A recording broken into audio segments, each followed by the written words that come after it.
was holding my hand in the darkness, seeing ghosts down the hallway. There's a presence, bedroom shadows, cloaked and haunting me, cold hand touching me, fear overwhelming me, tapping at my window. I can't bear to open my eyes, a breath on my neck, floating apparitions everywhere.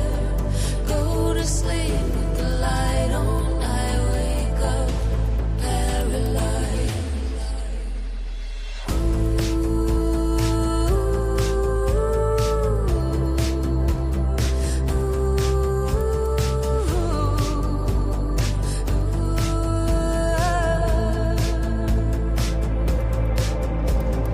Ghostly apparition hovering over me, asking what it wants to know. I'm shaking now, it calls out my name, cloaked and haunting me, cold hand touching me, fear overwhelming me, tapping at my window. I can't bear to open my eyes, a breath on my neck, floating apparitions everywhere.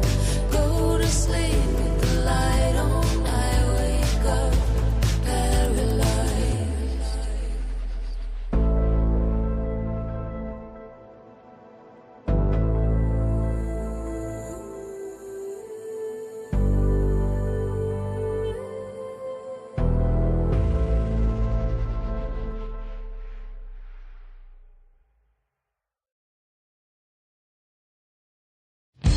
Sweet, sweet Alice, step through the looking glass, step through the looking glass, whimsical but logical, peculiar, strange, a white rabbit with a clock on a chain.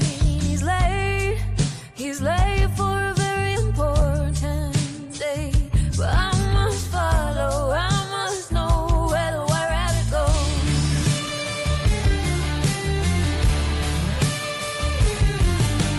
Skeleton key to open everything,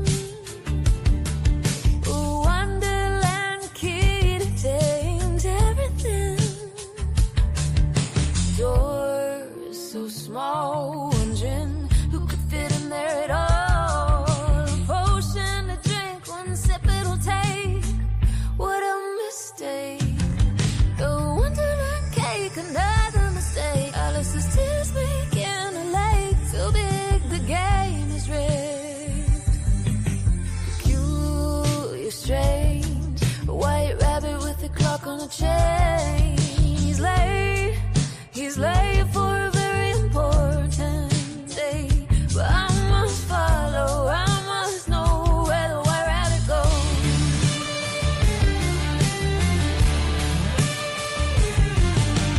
Friend or foe, the caterpillar, no smoke, rings of wisdom, magic mushrooms in this kingdom size to control. Alice continues her stroll. Peculiar, strange, a white rabbit with a clock on a chain. He's late for a very important date, but I must follow, I must know where the white rabbit goes.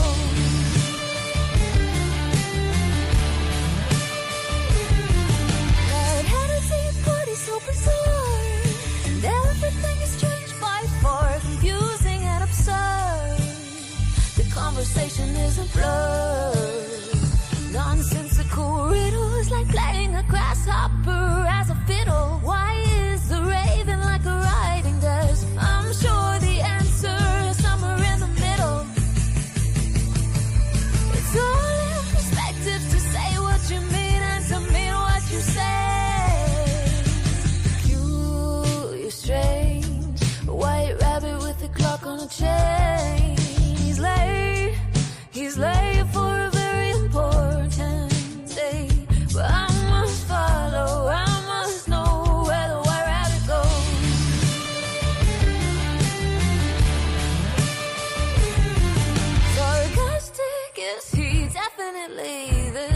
Cheshire cat grinning. Advice on direction with no goals of his own. Persistent grin, philosophical debates. He knew the white rabbit was always gonna be late.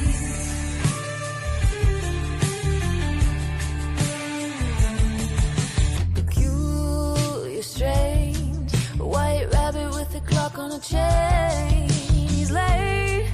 He's late for a very important day.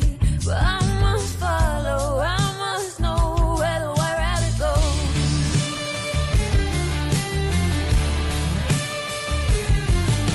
Queen of hearts with unfair trials, executions for everyone all the while. She does this all with a frown, not a smile.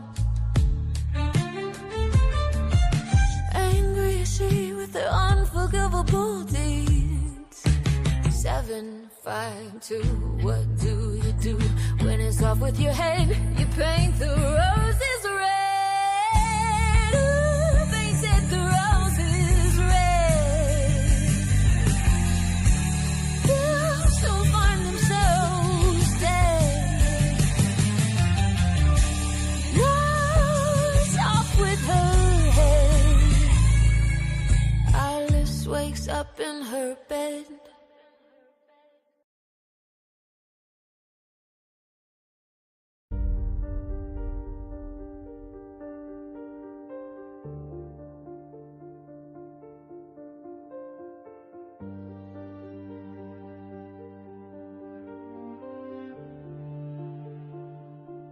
Bleak December, Edgar's Raven. Nevermore came a rap and a gentle tapping, the ghosts of embers lying on the floor. Wishing for tomorrow, my sweet Lenore, nameless there forevermore. The silk and purple curtains drew out my fear like terror I never felt before. Brought back to my wonder, who could be at my door? Is it a man or a woman I implore? A darkness there and nothing more. Out like a light that night, a rapping came tapping at my door. Is this the end? Forevermore.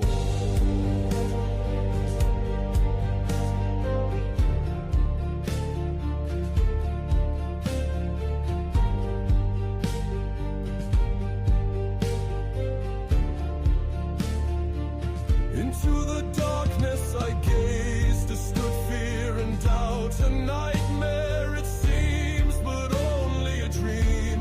The stillness and silence unbroken, till I whispered Lenore and your name came back. Only this and nothing more. A burning in my soul as I turn from the door. But the tapping came back louder than before. It's the wind and nothing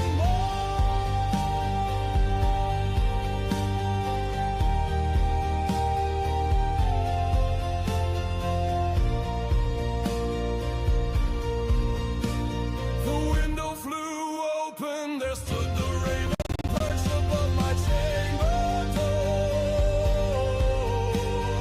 Quiet still and nothing more.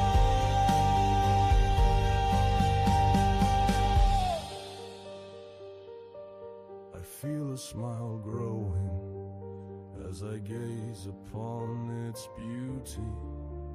But the grave it wore, I beckoned thee from the chamber door. Spoke the raven, nevermore. My gaze upon the raven, the word it spoke meant nothing. Even the word was a bore for this bird named Nevermore.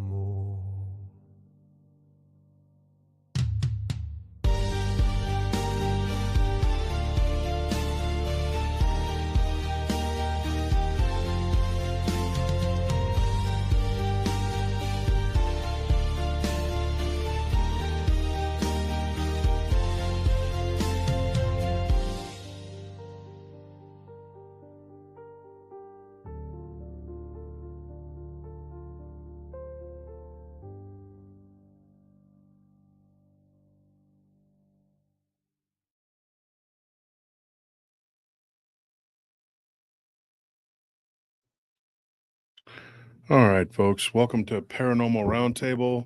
I'm your host, Josh Turner.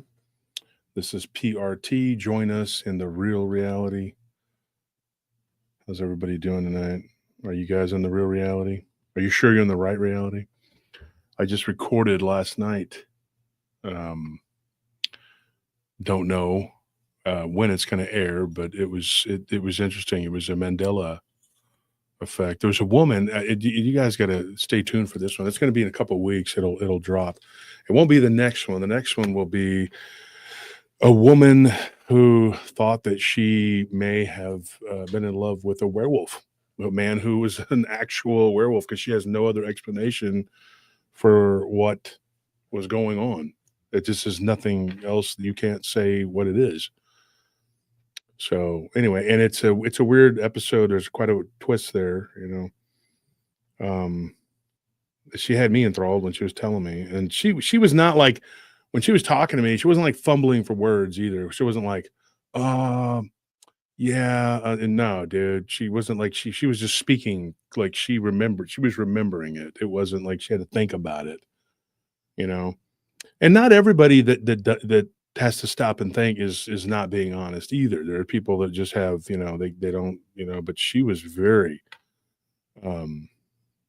so yeah, that was, so we recorded last night. It was a lot of fun, you know, to do those encounters, and the one with the Mandela, that just kind of hurt my brain.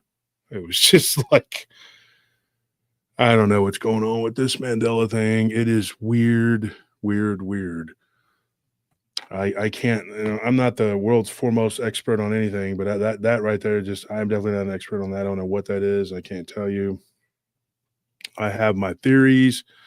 I have different ideas, but even then, I can't tell you, you know, exactly what I believe, because I personally don't know. So if you see at the top, I don't know if it's going to be on your TV screen, but it's definitely on, if you're on your phone. At the top there, it says vote for Ken Gerhard and Ann Celine as America's favorite couple. So if you guys would take the time to just go and do that and vote for them, because the voting for the next round ends in a couple of hours. And you can also donate. Now, that donate is to, they have this program to help clean up the oceans, and they donate to the Los Angeles Food Bank. There's a large homeless population there. And I do what I can for the homeless here, because there are some good ones. Even though there's some crazy people, crazy homeless people here that'll rival anything they got over there, there are some good people that are just down on their luck, especially right now with the floods and everything else. So, but there's definitely people that are displaced over there, and they need help too. So, but if you find it in your heart to donate, that's fine. If not, at least go and give them a vote. And the internet is spinning there. So at least go give them a vote. It's free to vote. You can vote once a day. And yeah, you get one free vote per day. So yeah, if you could, there's the link right there, I believe. So if you find that in your heart to go and do that for Ken and Ann, both very nice people, wonderful people. I've spent many hours hanging out with them. When they were living in San Antonio, I missed them living in San Antonio, where I could just go, you know, and see them on the weekend or something and hang out, you know. And anytime I ever hang out with them, either one of them, it's a very thought-provoking time, because they are very intelligent people, and they have their ear to this community. They know a lot of stuff about this whole subject with cryptids. Ken's field is cryptids, and Ann is more paranormal. But yeah, they've both spent a lot of hours talking to them. Another thing I wanted to say too before we get started here, if you would join the Patreon, that would really help, because it's a 10, 20, 30, 40, $50 tier, as everybody should know. If you don't, I'm telling you. The $10 tier gets you an autographed book, stickers, a keychain. The $20 tier gets you a book and of one of many authors, and you'll get a shirt for sure. $30 tier goes up, you get a second book on the $30 tier, and then you get the t-shirt and more than likely whatever we have in stock, a hat or a hoodie or whatever we got. You'll get something extra. And then the $40 tier, you get one of my books, and then the other two books of one of many different authors, and you get the hoodie, the shirt, maybe the hat too. I don't know what we're doing. I think the $50 tier, you get the hat, the shirt, the hoodie, you get 4 books, and then you get it all. $50 tier is amazing. And then you get 2 months, and then after that, you get another one 6 months later. And then you get another one every 6 months. If you stay on, you get that level of tier, which you got. So, but you got to make sure to, hang on one second.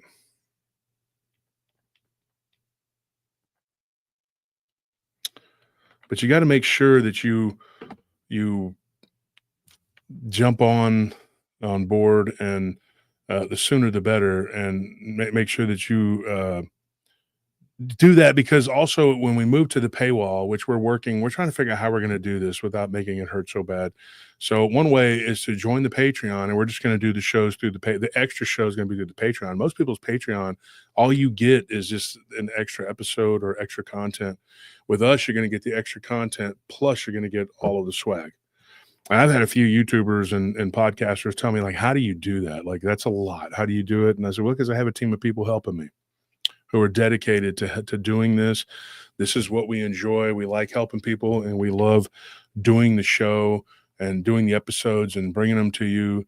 And it's just what we do. And I couldn't think of any other way, to just live my life than to be here giving you the stories, the information, the knowledge, helping you guys, but also helping the people that send these encounters to us. The people love when I retell them, and they love to hear their stories be retold. And not too many complaints, but I'm not going to lie and say there aren't people that complain. I've had a few people kind of go, well, there's a few things I didn't, can't please everybody. And some people, you can't please them at all. And then I've had a couple, two. I say a couple, like I literally have had 2 people who said I didn't tell it correctly. And then I had a couple people who lambasted me, who said that I didn't. One of them didn't say it wrong. I just didn't use enough emotion, which I thought that was kind of nasty and mean. And I'll be honest, I don't think that was very polite, because I thought I did. And they said that I wasn't being sincere. They're like, this was a horrific experience. You didn't tell it. You didn't have sincerity. And then another person, wasn't them complaining. It was a relative of theirs complaining and saying that I made a joke out of it, and I wasn't making a joke out of it. I do joke because sometimes the stuff is very serious material, and I am a comedian at times. In fact, I've done stand-up, and I'll probably be doing it again when I get time to scratch my head. But yeah, I wasn't trying to make a fun of it or whatever, but sometimes you have to tell some comedy to break up this. I don't know. What do you think? I think it's pretty dark sometimes. It's good to bring some levity to it sometimes. Yeah, and because people like they'll actually get scared, and I mean, I know like that a lot of listeners here, like, y'all can listen to this all day and all day, all night, and a lot of y'all do. Y'all binge watch PRT, but some people have actually been through these stories that we're talking about, and for them it's not a story. For them it's not something that happens to someone else. Everyone thinks that it can't happen to them until it does, and once it does, it changes your world forever, and there's no going back. So to a lot of people listening, that it can actually get really and I hate to use this word, but actually triggering for them. You know, I mean, they have a lot of anxiety, Yeah.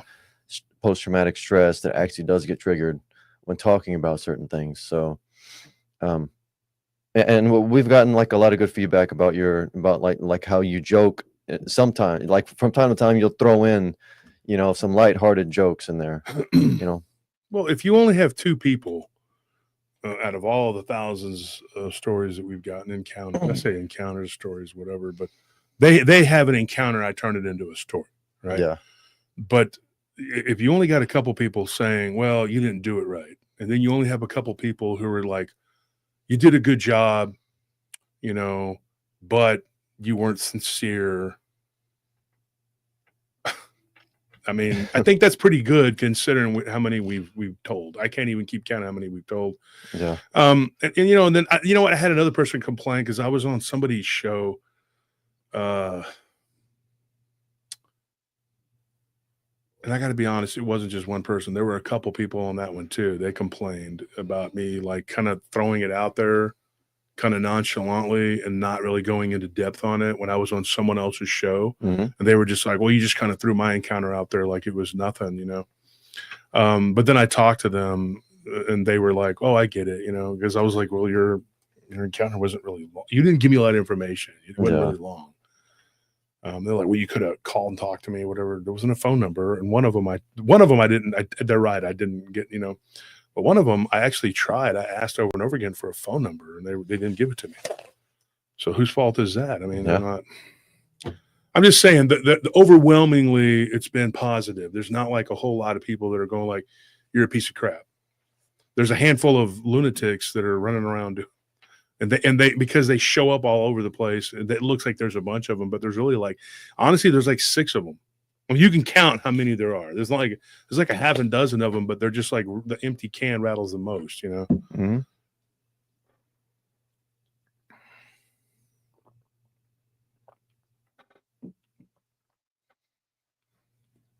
And you know,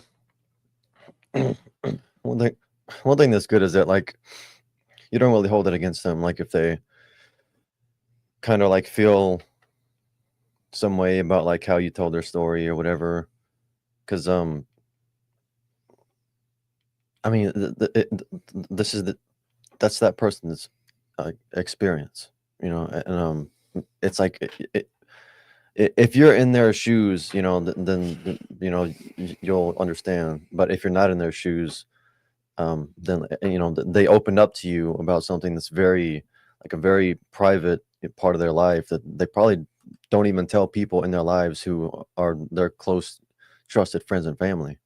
You know, so it's like if they're giving it to you, you know, they put a large amount of trust in you. Mm-hmm. And you know it's a sensitive thing, so if they might get a little aggravated with some way you told it or didn't tell it, like you keep that in perspective and don't like, you know, you don't hold it against them. I like that. I respect that. Yeah. And I don't judge either. I mean, there's people that they can't always speak good. I mean, you've heard me interviewing people. Oh yeah. Sometimes it's, yeah, I can definitely relate to that. it's honestly, it's a, I don't like to say this because it's like you're tooting your own horn, but like it's a skill. No, it is to take the information that people give you, because they don't just say it all in one. They don't tell you like this eloquent story. Yeah, and it's usually not chronological. No, it's never chronological, and that's okay. That's not your job. Your job is just to give me the information, and I'm the guy that's going to make it come to life. You know, yeah, that's my job. And they tell it however they can, and you put it together. Yeah, and a lot of it, you know, is done from memory. Yeah, my notes are just little clips, little snippets, and then I just go from memory. This is how I operate, and I know most people can't do that. It's not something that everybody can do. It is, you know, and like I said, there's only been a few times where people have gone kind of critical of me.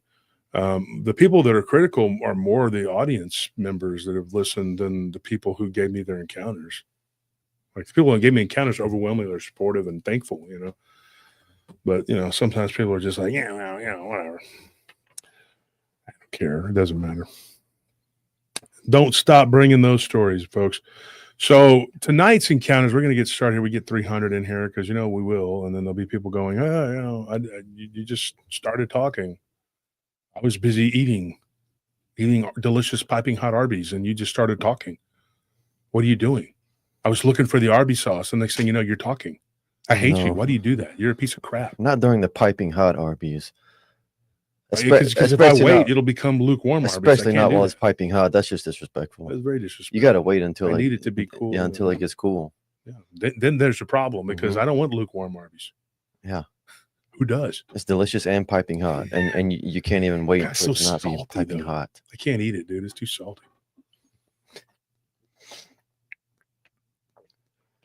Most fast food places are just full of salt. So I don't know if you know. So Anthony has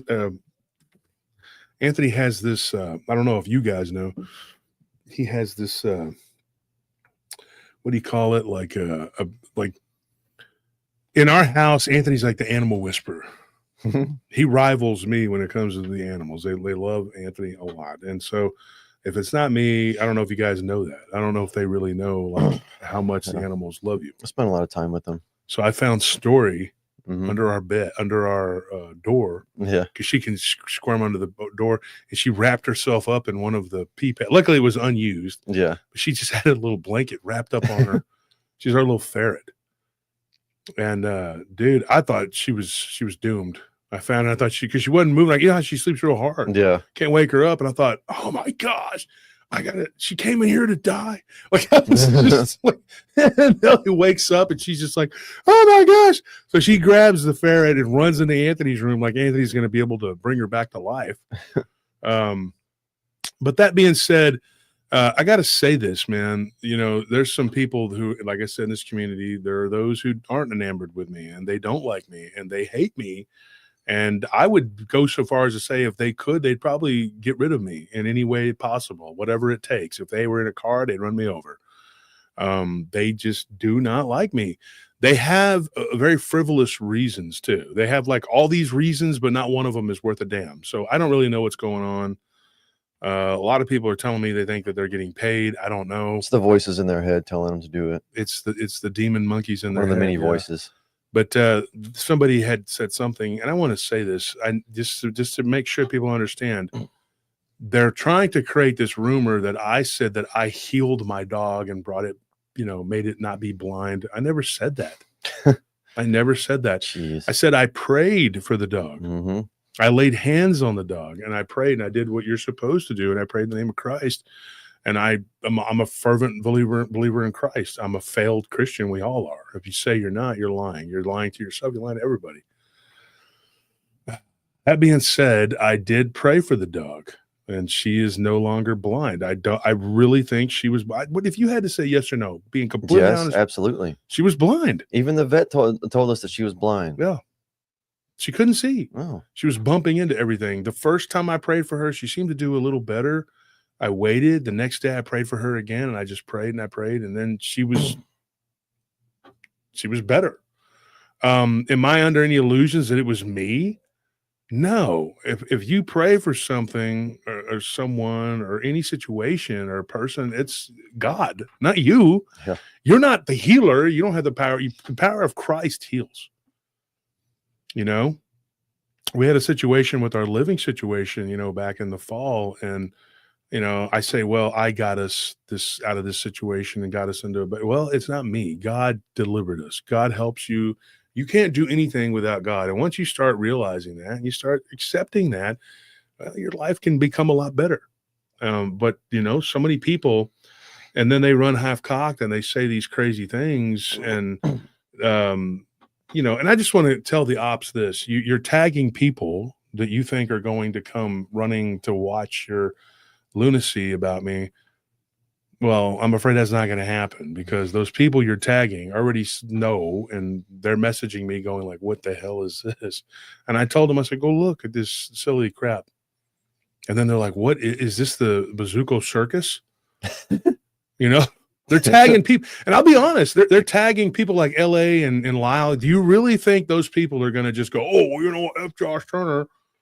I've worked with this guy many, many times and done very well with him. And all of a sudden now I'm just going to up and decide to lose my mind because, and what they do is they make a little collage of your little clips of you taking out of context, and then you think these people, very educated, very intelligent people, are just going to drop themselves into the pit of the abyss and believe your bullcrap. That is not going to happen. You got one person that was a really good friend of mine to turn on me. One. Those other people were not my friends. And when people would ask me, in fact, my business partner referred to one of them as my friend, and I said, he's not my friend. He kept referring to that guy as I said, once again, I'm going to tell you, he's not my friend. He works with me temporarily for like 2 weeks. That's it. There was really no friendship there. There wasn't. And I was very upfront with these people. I said, look, man, and as far as memes and all that stuff, I'm not ordering anybody to make memes. When those people, the one that's saying that, I asked him for help once. That was it. I don't make memes myself, really. I've made a couple, I guess, over the years, but I'm not really a meme guy, and I'm not asking people to do it. People just do what they do. So all these things you're saying and doing, I'm going to appeal to you one more time right now in front of everybody to please just leave us alone, and we'll leave you alone. When I said what I said on the live, it's because that person was behind the scenes saying a bunch of things. And they were doing a bunch of things, and then they came out like, what? I haven't said anything. Yeah, you did. Yes, you did. You absolutely were. You were giving people false information, and you were helping them. And I never thought that I would have to be sitting here and telling these people, once again, if you stop, nobody will say anything. There will be no retaliation from me, from anybody. Just leave us the heck alone. Stop trolling me. Stop trolling Joe and Jesse from Hellbent. Stop trolling Krista and Brandy from BMR, from the Blondes of Booze. Stop messing with BMR Text. Stop messing with me. Stop messing with Abe from Spiritual Encrypted Encounters. Leave Jared and Ella Williams alone. Let them do their show and write their books, and leave them alone. Just stop it. Just stop trying to bring people into this, and stop the drama. People tune in because they want to know about this stuff. They don't want to hear all this stuff. So, folks, I'm sorry I have to say this again, but I'm asking you again. You'll never hear another word out of me or any of my constituents if you would just leave us alone. Just stop the rumor spreading. The reason this has to be said is because the main guy, the main one up in Oklahoma, and you know who you are, okay? I'm appealing to you to stop once again. Please. Just leave us alone, dude. I know you have it in you to do it if you really wanted to. I know you could if you really wanted to, but you don't want to.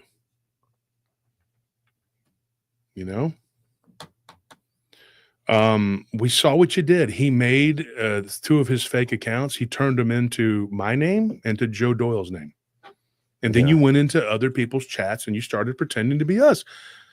This right here is what I'm talking about, dude. Folks, me and Joe are not out trying to start anything with these. We would not do this. And I know the people that you're going to, and I've reached out to them, and I'm like, look out for this because it's not me. Okay, you can tag Tony, you can tag Dave, from Spaced Out. You can do whatever you want. You can go into these people's chats, and they know it's you. They know it's you. They already know. I've already talked to these people. And they're like, yeah, we know. So, just please just save yourself the trouble and just stop. I forgive you, for all of you, for the things you've done. It's hard to forgive you for everything you've done. By the same token, you hate my guts for all your different frivolous reasons. I don't think they're good reasons, but that's my opinion. All you got to do is stop. I promise you guys, and I promise you folks, it's only $291, so I'm waiting to get people in here. 300, we'll stop talking about this. I promise you guys, if you stop, I'll stop. Everybody, I know I will appeal to. I can't control what everybody else does in those other channels, but I can tell them, hey, look, they've stopped. You stop. Don't go say anything else. Nobody says anything back, but we're defending ourselves. And I gotta say, it's very tiresome. And folks, this is the thing, Anthony. Well, I think it was Tony that said this today. He was like, when do they think you have the time for this? Yeah. If I have any ounce of time that's free, I'm on the show. This is my free time. I am giving my free time to this show to do this. right here. I was up here last night for 4.5 hours recording because I had a little bit of time, because I had somebody that could do run the patrol, and I have to go and check on all these accounts. I have 97 accounts. Do you know what that means? I don't get to hit them all every night. I crisscross Austin. I put on about 130 miles a day on each one of these vehicles that I drive. I'm putting miles on those vehicles. Do you know what I'm saying? Today I was working on some real estate stuff because I also have a construction company.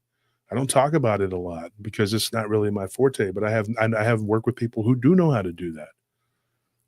And I invested in a gym, people that they're starting a fight gym, and I want to help them and get that going. And so, I have a ranch. When do I have the time to troll you? You're saying that I'm going into these small channels, and I'm not, because I don't have time, and it's immoral on top of it. I'm going to tell you right now, I'm going to pray for you guys, and I'm going to keep praying. I'm not going to give up. I'm not going to give up. I know one of these days, I know they said that God told them not to pray for me. That's not true. God's never going to tell you that. I don't know what God they're talking to. Well, they say that I'm being puppeted by Satan, and so God told them not to talk. That's a cop out, dude. You should never stop praying for me. I should never stop praying for you, and pray for peace. And folks, don't ever give up. Don't ever give up praying. I hold out hope that one day they'll just leave us alone, go away. I'm sorry for anything that you may have misinterpreted as, underhandedness or whatever. I don't think it was underhanded. I think it was straight up in your face. I said what I said because I mean what I said. It's not correct behavior. And I'll say one last thing. Work. I'm being serious. This isn't a slight at anybody, but if you have that much time on your hands to do all of these things, you need to rethink your life. Look at how much money you could be making and help better the lives of yourself and your family and your friends, folks. If you have time for all this bitter and battling whatever, you got time to get a job. You got time to work and do something. And they don't like hearing that because they don't work for it too. They don't work. If you got unlimited energy for spreading discord and chaos, and you have that much energy to work too, you just don't want to channel it to something positive.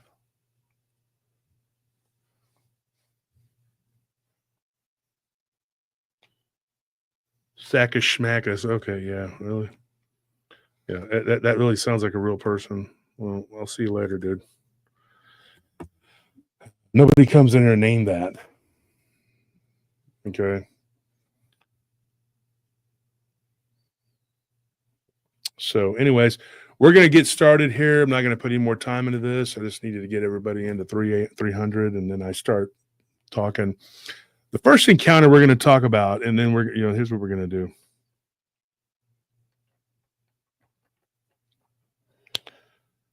Let me find my notes. Like I said, I don't make real big notes. I'm mostly mental. But I do have to have certain little whatever. There it is. So these are in Austin. These that I'm going to talk about tonight, and there's 4 of them. Holy crap. And this is weird too. Like I said, this you're going to hear probably on the recording too. They were all females.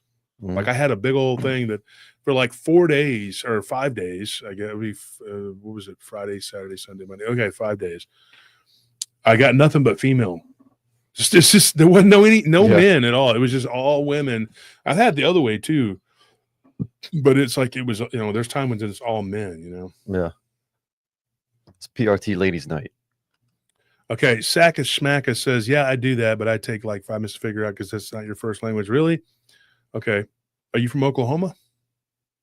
Because that would be the question, Eric. Because you know how to say Sackus Schmackus. That's pretty clever. You're a foreigner. Really? Where are you from? Tell me where you're from in the chat, because I've never seen you in here. And usually when someone comes in complaining about the show, they're not who they pretend to be. I am from Germany. Okay. Speaking Deutschen? Do you speak German? Was ist los? right?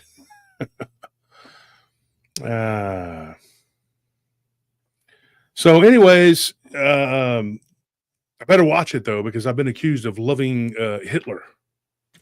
Just love me some Hitler. A guy that takes a country and runs it into the freaking ground and, you know, causes all kinds of chaos and havoc. Now, I don't think that he's the person that they say he is, but he wasn't a good guy. He's a freaking dictator. So not my cup of tea, man. Sorry. You see the American flag right there? I can't help but be patriotic. I want to hate America just because I love Texas and I think we're getting a raw deal from America. Yeah. But I still love America. Can't help it, man. I still care about my fellow states. I love Tennessee. It's our sister state. Volunteer state. The volunteer state. I appreciate Tennessee and everything they did for us. I like Florida. I do.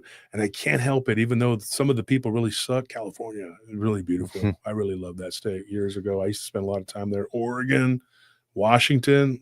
Yeah, that's it for me. But I also like Idaho. I like Utah. I like the attitude of some of the people in the Midwest. I like that tough, you know, that Rust Belt, you know. I like those people, you know, the whole Minnesota, Wisconsin, Illinois, Ohio. I like the people in Pennsylvania. They were really cool. Isn't Montana like the most sparsely populated state? You can drive miles and miles, you don't see nothing. But it's beautiful. That's the appeal for me. Yeah, I want to see that before I die. Wyoming sucks if you're in the south, and it's great if you're in the north. Wyoming looks like Mars. If you're in the south, then you go to the north, and it's beautiful. You're just like, it's all green. Like I've traveled all over the country, but everybody knows there's 11 states in the Northeast I haven't been to. I did the math the other day. I was doing it wrong. I was saying there's only 11, but yeah. Buckhole says Kansas. I'm like, Kansas, Missouri. Take her to leave it, you know. You know, the people were cool though. I'm not gonna lie. I don't like that high plains. You know, the wind is too bad. It's too bad up there, and the tornadoes, dude. Like every time a storm cloud comes, you're like, uh-oh, is this it? Is there gonna be a twister, dude? You know, you go to Oklahoma, and there's a lot of cool places in Oklahoma. But I was in Oklahoma City a few years ago, and I was in a country western store. And you walk toward the back toward the restrooms, and it says tornado area, that's where you go. Oh, like a safe space. Yeah, it tells you like you're going like, dude, that reminds me of Texas when I was a kid, living in Northwest Texas in the tornado alley.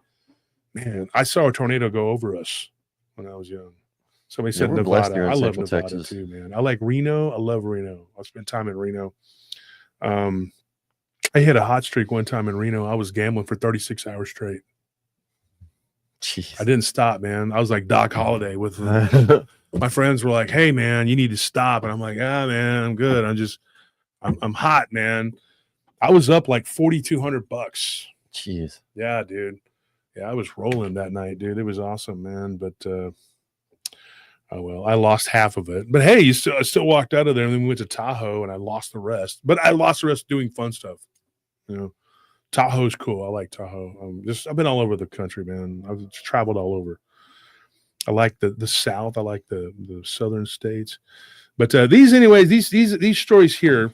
So we got a story and we did it on the podcast, but I don't think it's been released yet. And it was of a woman who had something. It was about time slips. It's going to come out in a couple weeks, right? I think it's 2 weeks from now. Yeah. So she had a time slip, and she was working at a mall, at a department store here in Austin. I'm not going to say where because I don't want people going and harassing her. If you find out, you find out. But she had a friend who worked with her named Sandra at a different department store before she went to the other mall, and she transferred the same store but different, like a different location, right? So they were working at a store together, and her friend Sandra gave her a weird story. So I got in touch with her. And Sandra's a very interesting person, especially considering that she's Hungarian. She's from Hungary. And she's a very, very smart woman, very intelligent, and had a very good conversation with her. And she's she's a sassy person. She's 60 years old, and she looks like she's 40, and her boyfriend is 42. So she's a 60-year-old player. So she's a player, right? But she works at the men's cologne counter, right, over there in the mall. And so this happened to her, right? She said that it was the Thanksgiving weekend, you know, Black Friday, and it was real busy and everything. And this happened several years ago. And she still works there part time, but she's getting ready to be moving to like San Antonio because her and her boyfriend are now engaged. So good for her.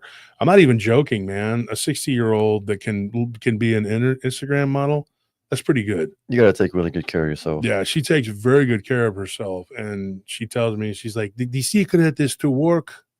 Out. And no, she said work. And I'm like, that's it, just work. I'm kind of like, I don't know about that. well, huh? Do you work? I don't think so. Do you work as a fitness model? Yeah. So then she goes, her daughter speaks English. Her daughter's like, Mom, it's exercise. She goes, yes, to exercise. Yes. So her daughter, she doesn't speak real good English, but she speaks it good enough, right? So if you're a woman and you look good, you can do that. And guys, even if you look good, it's like if you don't speak good, ain't nobody care. Nobody care. Yeah. Nobody wants to hear you. So you're like me, you're just a dude, man, and nobody care, man. That's like, you know, if it was, you know, down between me and Nelly, people would just go to Nelly every time. They'd be like, yeah, whatever. We're gonna go talk to Nelly. We don't care about you. But she was Hungarian, a very, very nice lady. Her daughter was translating for her, just for the thing she couldn't say. She was trying to say she was to work. And she goes, you mean to exercise, work out? She goes, yes, exercise, yes. And so working out is important. It's an important thing. But she's like us. She says this, folks, and she's 60 years old, going on 61. Lift weights. She says you can do all the cardio you want, but lifting weights really, really does it. And it's the fountain of youth. I stand by it. I swear by it. And I believe it, you know. And so she works out all the time, and she's one of those people that and she works 2 jobs. She's always working. And so when she gave me this story, you know, she was like, she goes, I don't really get exhausted. I don't really get tired. So remember that. She starts her shift, and she goes, I went to work that day, and I felt like something was off. I felt like there was something not correct. And that, like, she felt like something was going to happen, and it did. She said about the second hour into her shift, she goes, she'd gone in like at noon. And she said that the mall opens up early. Black Friday, it's open early. It stays open late. So she was there. She goes, and I knew I was going to be working all night, like a 10-hour shift. So she says, I go in, and she's like, and she goes, I am ready to go, ready to rock and roll, ready to sell. And she's like, she goes, I go to work. I am so happy. She's like, I drink my smoothie, you know, I don't know what kind, but she drinks a smoothie, and she says, about the second hour, around 2:00, this man walks in. She says, I will never forget this man. She's like, he was bald-headed. She said she remembers when she was young watching this show called Kojak, right? Now, for those who don't know who that is, I vaguely remember watching reruns with my grandpa. He was basically like a paranormal investigator, kind of like the X-Files before the X-Files. It was Telly Savalas, right? Oh, he was? Yeah. Oh, I thought it was just like a detective. No, he would deal with like weird stuff, right? It's the guy with the lollipop, right? Yeah. Yeah. Right. Unless it's some kind of Mandela effect and they changed it. Telly Savalas was the guy, right? And so she says, she goes, I used to watch this show. She goes, he looked like him. She's like, and when I was young, I always thought, this is how she talks, right? She goes, I thought he was a very striking, handsome man. She's like, I like him, bald head, but you know, she's like, as I got older, she goes, I don't really think of this, you know, nothing ever, you know, didn't follow his career. I did nothing, you know.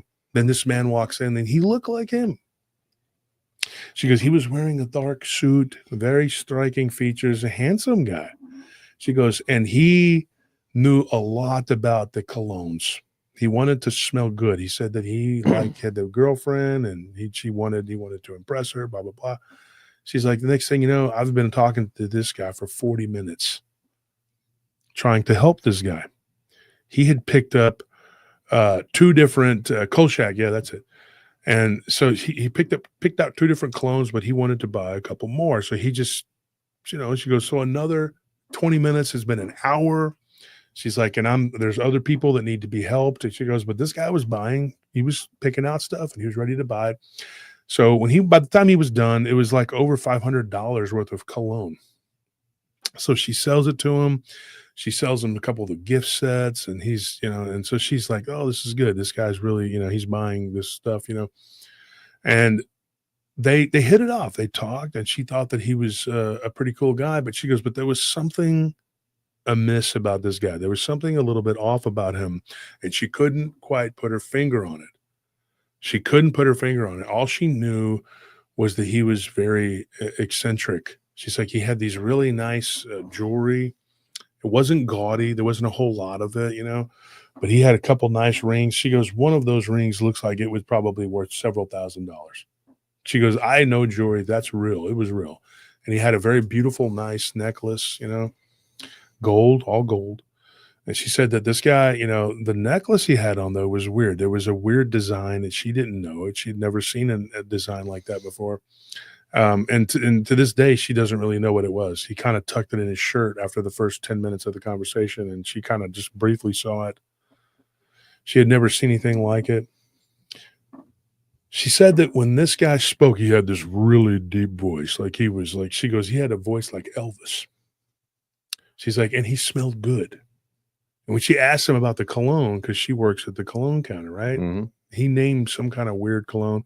Now, that's not totally out of the realm of possibility, because I wear a lot of exotic stuff that comes from overseas, like in Dubai. And it's not really super expensive like you would think it is. It's pretty good, reasonably priced stuff, and it's actually really good. They use the oil there, not that alcohol. And so she said that, she thought this guy's got good taste, and she started talking to him. He claimed that his family was Finnish. They were from Finland, right? And that he was Sami. And when she said that, I was like, yeah, I know. So that's how her daughter's the one who got in touch with me and said my mother had an encounter with somebody who was a Sami person, and possibly something. So that's how the conversation started. But then she started telling me, she says, the next day, she's like, I came into work and I felt so drained. She goes, she didn't understand the word psychically, but her daughter did. So she was like, I felt mental drainness, is what she called it. Her daughter was like, she means she was psychically drained, mentally and psychically drained. She goes, yeah. She goes, this man, he comes back the next day. And he's like, I really enjoyed our conversation yesterday. He paid cash, right? And he was like, I want to get a couple more colognes. I want to get some for my sons. She goes, how many sons do you have? He says, I have six sons and 2 girls. And she's like, oh, wow. And she goes, how old are they? He goes, oh, they're old. They're like in their 50s. And she thought that was weird because this guy looked like he was in his 50s. She's like, here I am thinking that I'm like maybe 10 years older than this guy. Turns out he tells her that he's 78 years old. And she's like, how can that be? He doesn't even have wrinkles. He just, because of the bald head, no gray. But he looks like she goes, I wouldn't say a day over 50. Right? I mean, I'm 50. I look young for my age, but it's all that astro projecting. Okay, let's just say that. But anyways, she is literally taken aback by him and his age. And she said it was kind of like it slipped out. Like he was kind of like, oh crap, I shouldn't have said that, And she says, oh, your children, they're in their 50s. He says, yeah, the youngest one is in his late 40s. And then the oldest one is almost 60, late 50s. And so she was shocked that this young looking man could have children that age. And he says, but I also have grandchildren, a lot of them. So I'm going to go get them some stuff. I'll be back.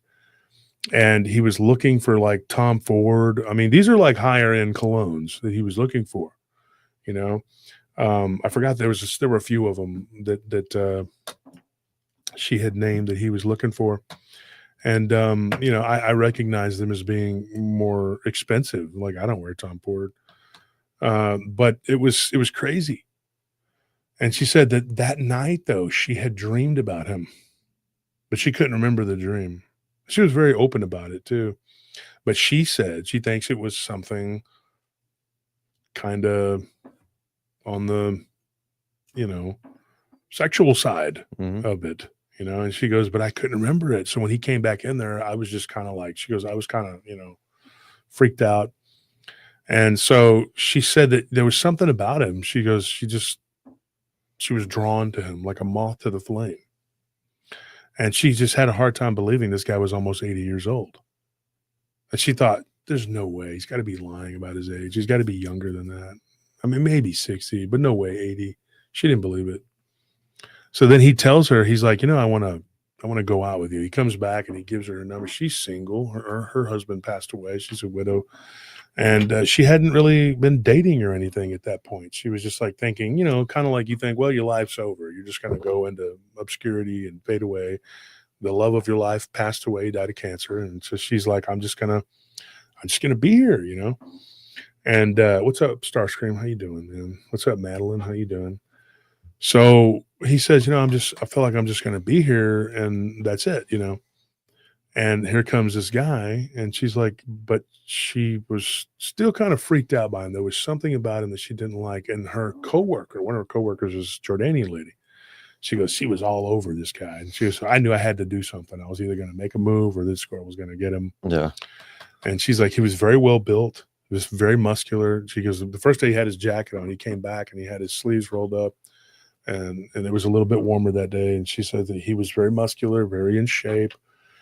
And she said that that night, you know, he left, right? And then that night she finished her shift, everything. She walked outside and she sees him walking to his vehicle.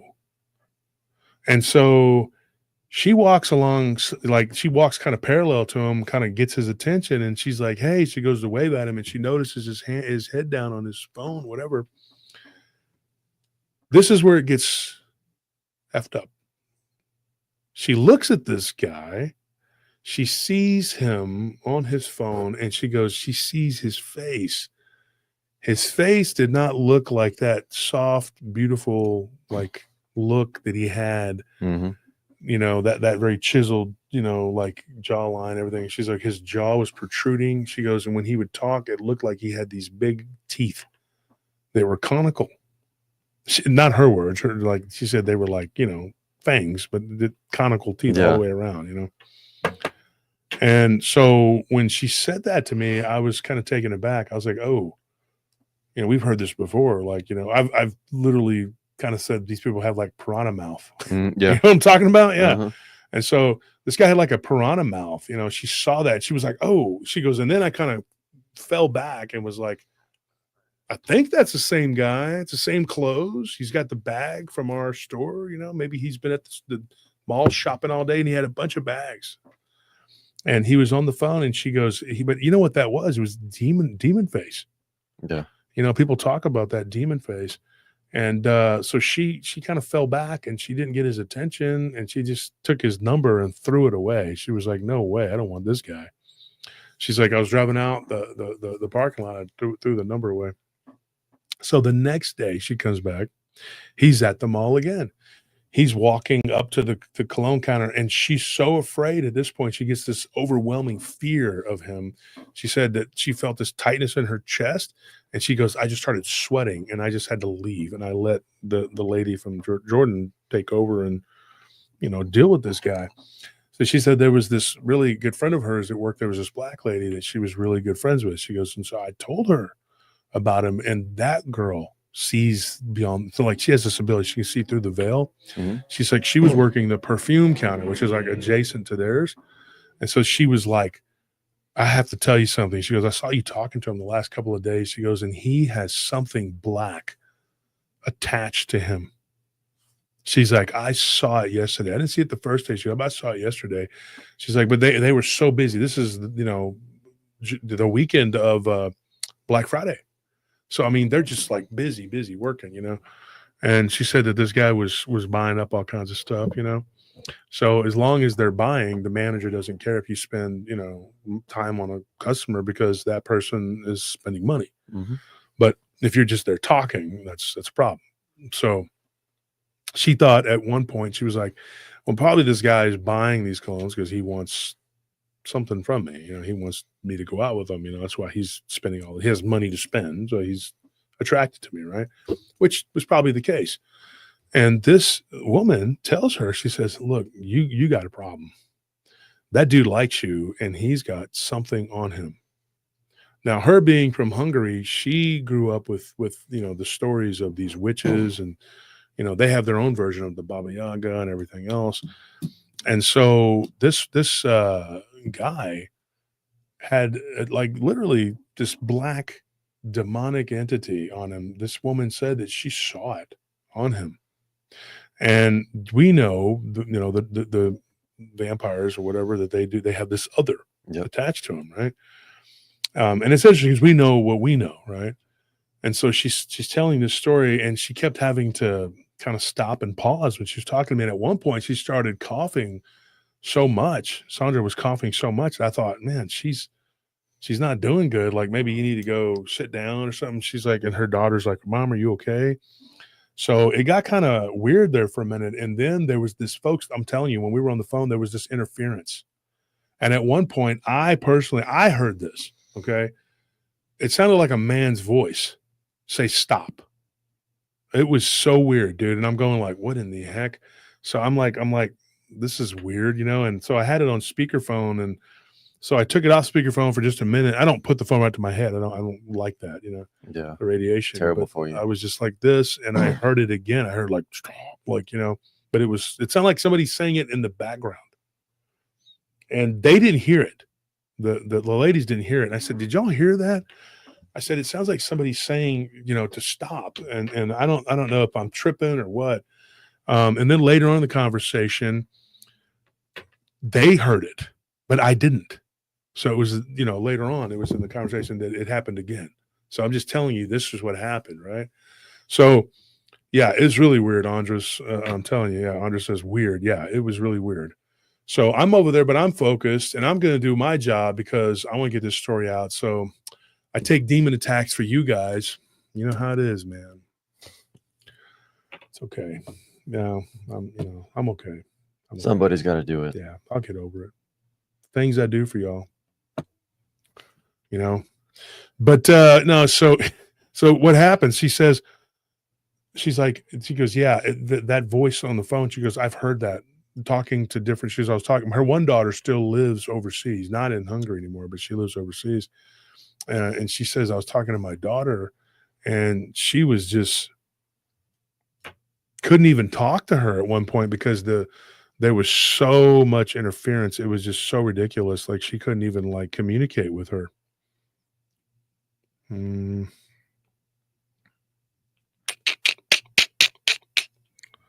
Hold on one second. Phone kind of cut off for a minute there. So she said, dude, I couldn't even talk to my daughter. She's like, my daughter's living overseas, and it was so ridiculous. Her daughter's living in Czech Republic. She's working there. And she said that she goes, it was even though it was, from in another continent, you could still be able to communicate, She's like, this never happened before until she met that guy. So she says that third night, she avoided him, right? She walks outside, and as she's walking out, he goes, hey, and she turns around and she sees it's him. And he goes, I missed you today. I wanted to go in there and talk to you. But you left the counter and you didn't come back for a while. She goes, oh, I was on break. And he goes, oh, okay. You were taking a long break. He was kind of being a little, pushy. And she goes, hey, you know what? I really got to go. She goes, I'm going to meet somebody. And he goes, you don't have to lie. He goes, if you don't like me, that's fine. And he just walks off real abrupt. So she got freaked out. That night she had a dream. She had a dream that this guy came out of her closet, like literally just kind of like floated out of her closet. And he went right up to her bed, and he just like his eyes rolled back in his head. And this is really freaky. This like, not like a snake. She said she described it as like a worm, but she said this big worm came out of his mouth and it was like going towards her.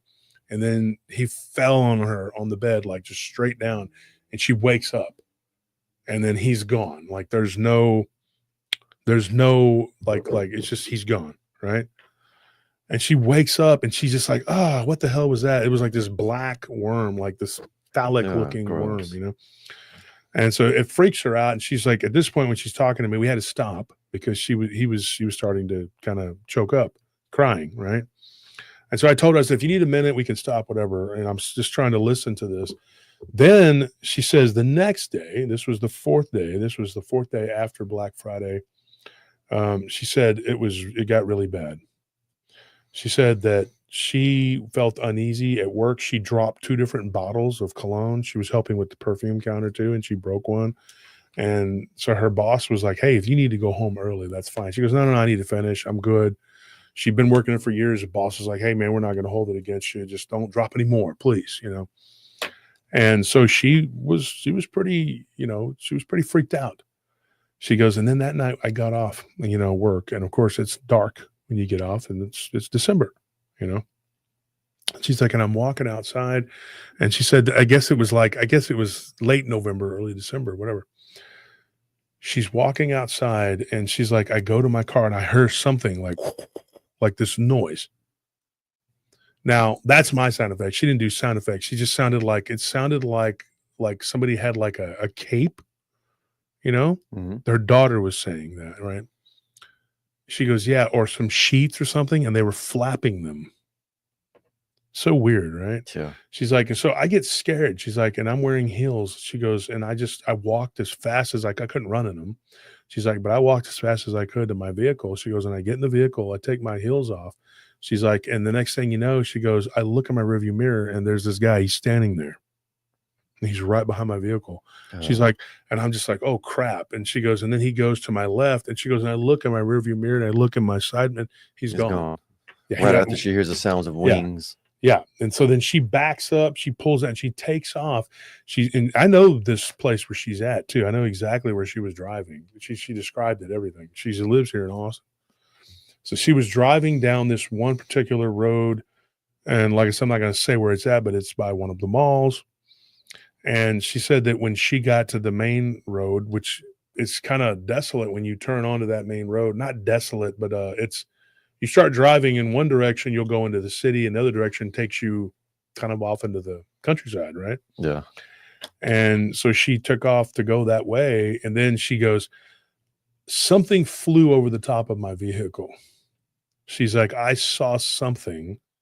She goes, and when I looked, this thing went over the top of my vehicle, and it went out in front of, my car. And she's like, and I was like floored. She goes, I was like, what in the hell is that? Yeah. She goes, but I saw these feet, these weird feet.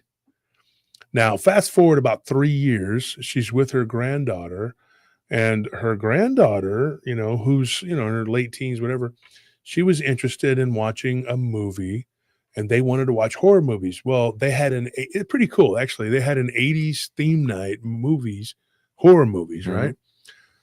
Get this lineup. This was crazy. Like, this is the most crazy part of the whole story for me.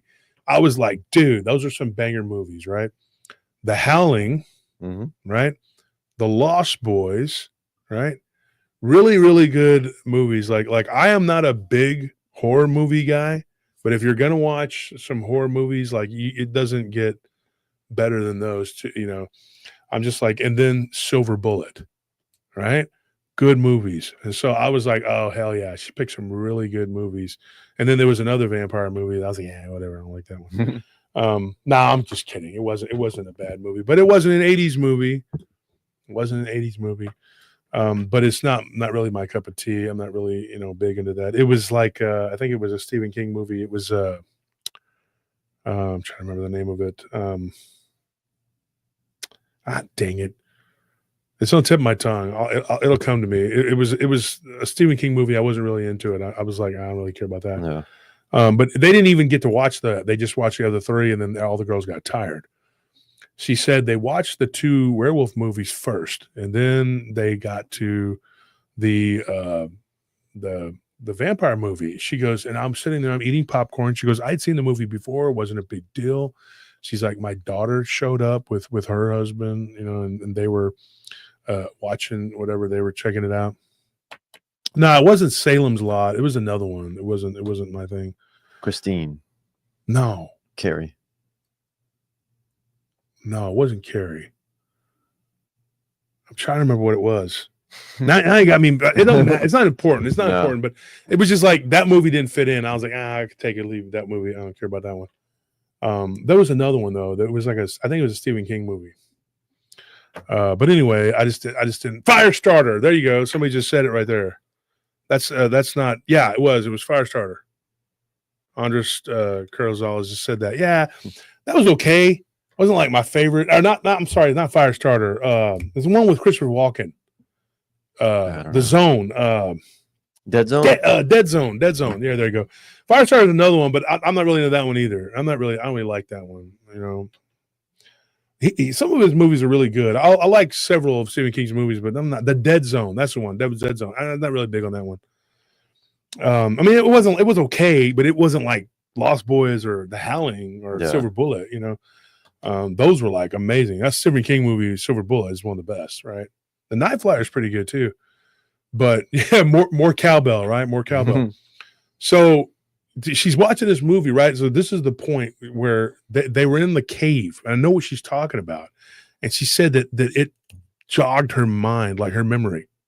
And she was like, she's like, Wolf, I felt like I was going to puke, like I was going to throw up. She goes, I dropped the popcorn. I dropped my drink. I had to get up.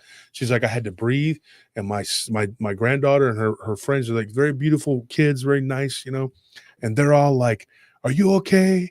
Are you okay? And they called her Nana Sandra, and they're like, Nana Sandra, are you okay? And she was like, I'm not feeling too good. I'm okay, kids. I'm okay. Thank you. And she said that she told them, you know, like don't worry about me. I'll be fine. And hold on one second, folks. Don't go anywhere. I'll be right back. Give me.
So here's what ends up happening.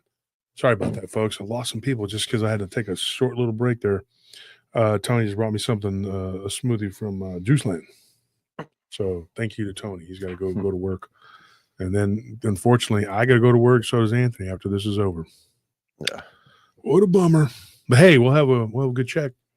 Yeah. You know, well, payroll will be lower. Let's put it that way.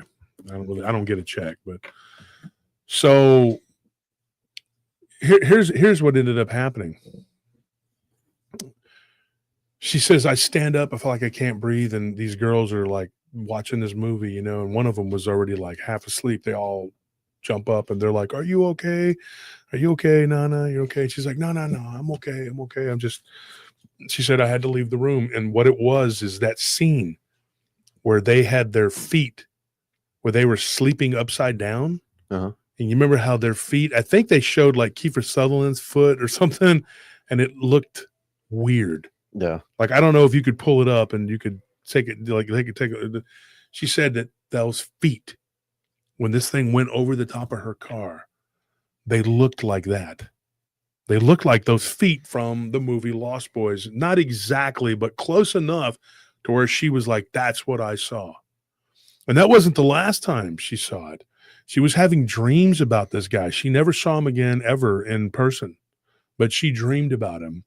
They went to New Braunfels around Christmas time, because this was, during Black Friday after Thanksgiving. And that same year, and they were in Greene. Now, I don't know if you know what that is. That's a town. It's spelled Gruene. It's a German town. It's a really cool place. I've been there. It's a pretty nice little deal.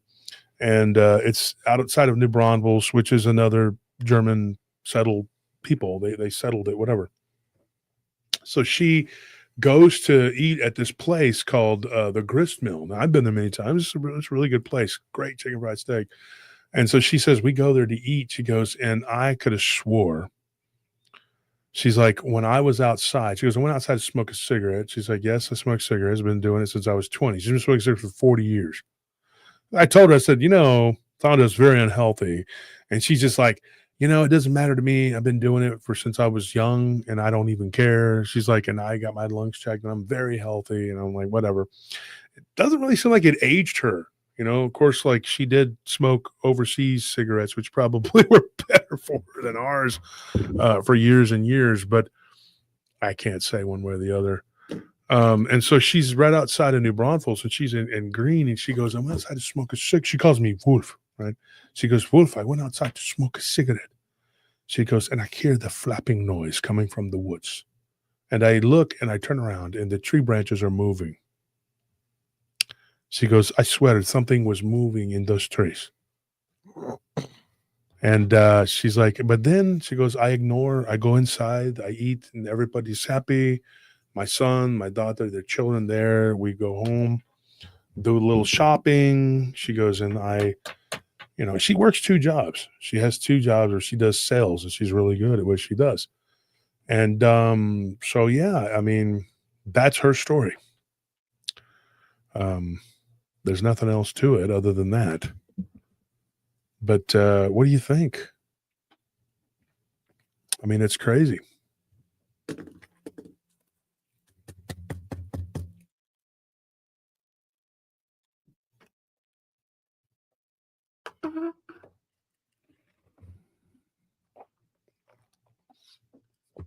Oh.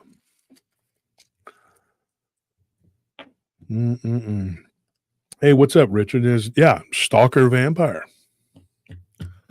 Now there was one other thing that happened.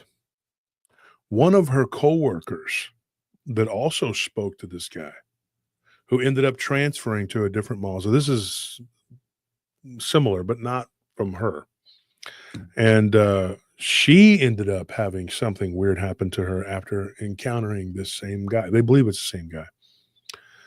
Now, I didn't speak to this woman. This is what her and her daughter told me. She was pulling out of the parking lot at the different mall. Same store, different mall. And she said that when she was backing up, she sees this guy behind her, and he just goes up in the air. And then she hears something fly over her car. I don't think she saw it, but she heard it. I'm pretty sure that's all it was. But yeah, same individual. I don't know, man. I don't know. If you were to ask me my honest opinion, I would say yes. This flying humanoid being was probably the guy.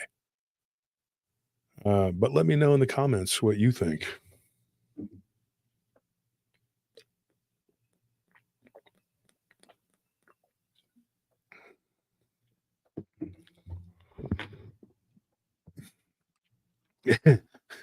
Sean Hertel. Edgar Frog. You need to call the Frog Brothers. Your life, you could save your life. Your life could depend on it. What do you think of that one, Anthony? Interesting case, right? And I do say it's a case. Yeah, I think she definitely came into contact with a freaking vampire of some kind. I mean, all of the characteristics were there. That like it seemed like she was drawn to him without knowing why, which is like kind of like they have like this unexplainable charisma. You know, it's almost like they're able to mesmerize their prey. And then he appeared to her in her dreams, and then kept like just conveniently being where she was at, in like in everyday, like in her day-to-day life. And then it culminated with her. She just happens to hear what I think would be like the sound of like these giant, these big like membranous wings flapping, and then sees him behind her, and then she looks away, and he's just gone. Mm-hmm. I mean, like the only way you can disappear like that is if you go straight up. Mm-hmm. You know. And it may have happened to her coworker too. Yeah. And then she never saw him again, never laid eyes on him, but she heard something there in green. So stalking her, I don't know. At least for a little while he did, and I guess he probably got tired of it. A guy like that, though, he could probably go and find some other woman, eventually to, do whatever he's going to do. And who knows if his backstory is even real? It may not even check out. He may be, who knows how old he really is? He could be approaching 80 and getting ready to have to like change his life and become a different person because he's not aging. You would kind of have to tap out about 80, 90, you know what I mean? Because then people are going to get suspicious. They're like, you're 100 years old, After that point, you're going to have to be somebody else. Even if you have children, you got to move on to another life. You have to pretend to die, I guess, at least. I don't know how it works. I mean, Yeah. Who knows? But yeah.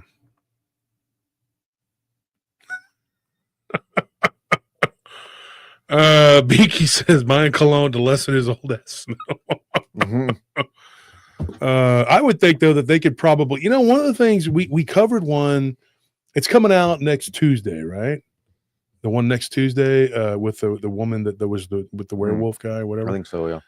Man, okay, so she was saying how she just couldn't. I mean, like she loved his smell and loved everything about him. Like she couldn't get enough of that guy.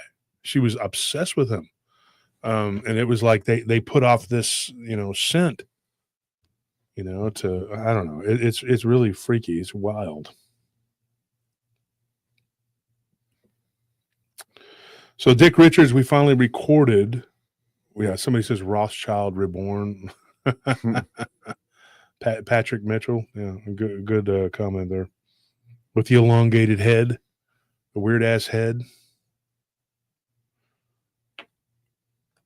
That is an interesting question. Jessica 717 says, can the shadow people have the ability to alter what we see? Knowing what you know, what do you think, Anthony? I mean, shadow people are typically. I don't even know necessarily that they themselves are demons.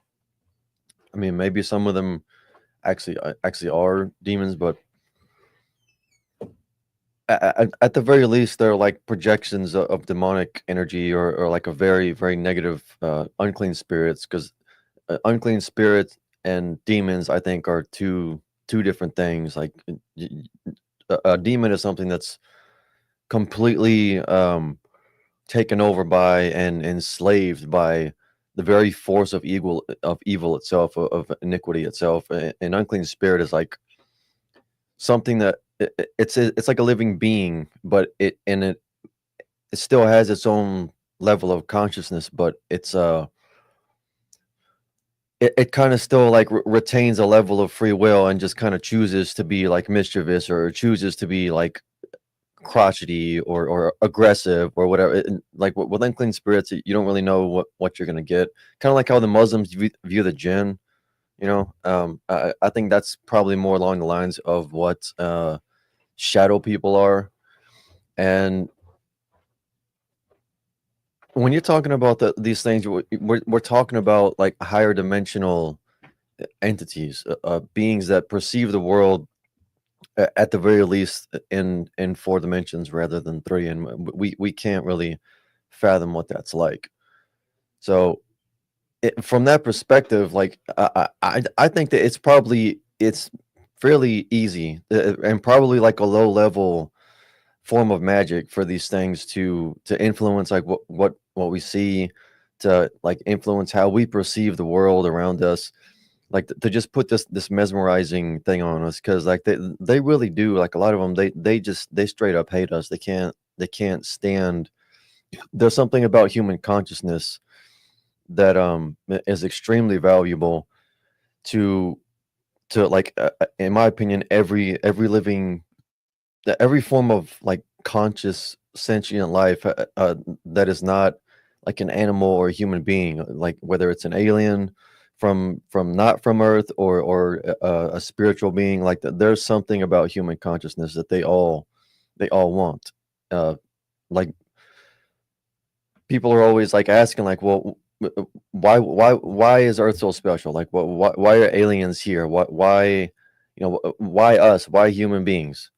Well, I mean, that's a good question, and the answer to it is that like the human soul is like an almost like unlimited, but at the very least extremely potent source of energy, which is the currency of fourth dimensional beings, of spirits. Like that, they don't have the concept of money. It's all just, it's just energy, and they can't stand like that. Like that, we have something that they don't. It's like they view us as like monkeys, as like stupid, like uh, just like stupid, simple little primates, and I think it's like they resent the fact that Christ is has such a close connection to humanity, that God has a close connection to humanity, when in their mind we're inferior. You know, I mean, like the Muslims believe that that about the jinn. I'm not Muslim.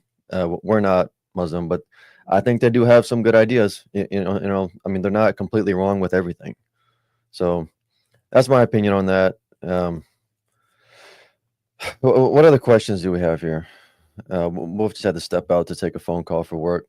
Just like 2 minutes ago, I had to step out and take a phone call for work. So we're just trying to trading off back and forth, dealing with stuff while doing the show. So the grind never ends here. What are you talking about? Why I have to get up?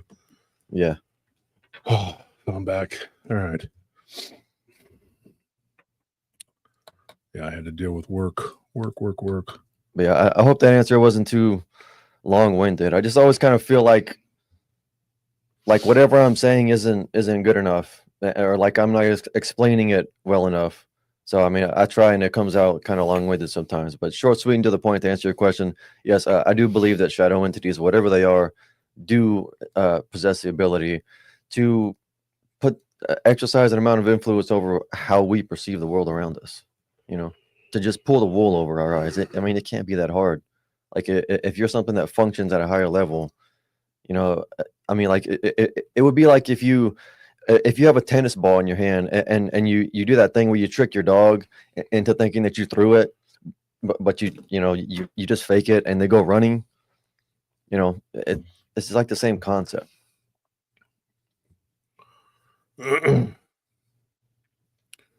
So yeah, does that make sense what he was saying? Because I didn't hear most of it, so I can't tell you if that answers the question or not. But I mean, yeah. So to move on from that one, I mean, does anybody have any questions in the audience before we move on to the next encounter? Did that resonate with everybody? But if anybody has any questions about it, or they want to say something, you want to comment or something about it, or if anybody has, put the link on there. If anybody has a story, we're starting to do this new thing where we just throw the link on there. And if somebody has a story about what we're talking about, if it pertains to this, or if you just want to ask a serious question and we can go down in the rabbit hole,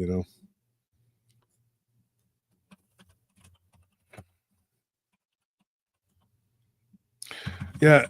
Nevia's angel is saying, like I saw the Hat Man and she followed him outside.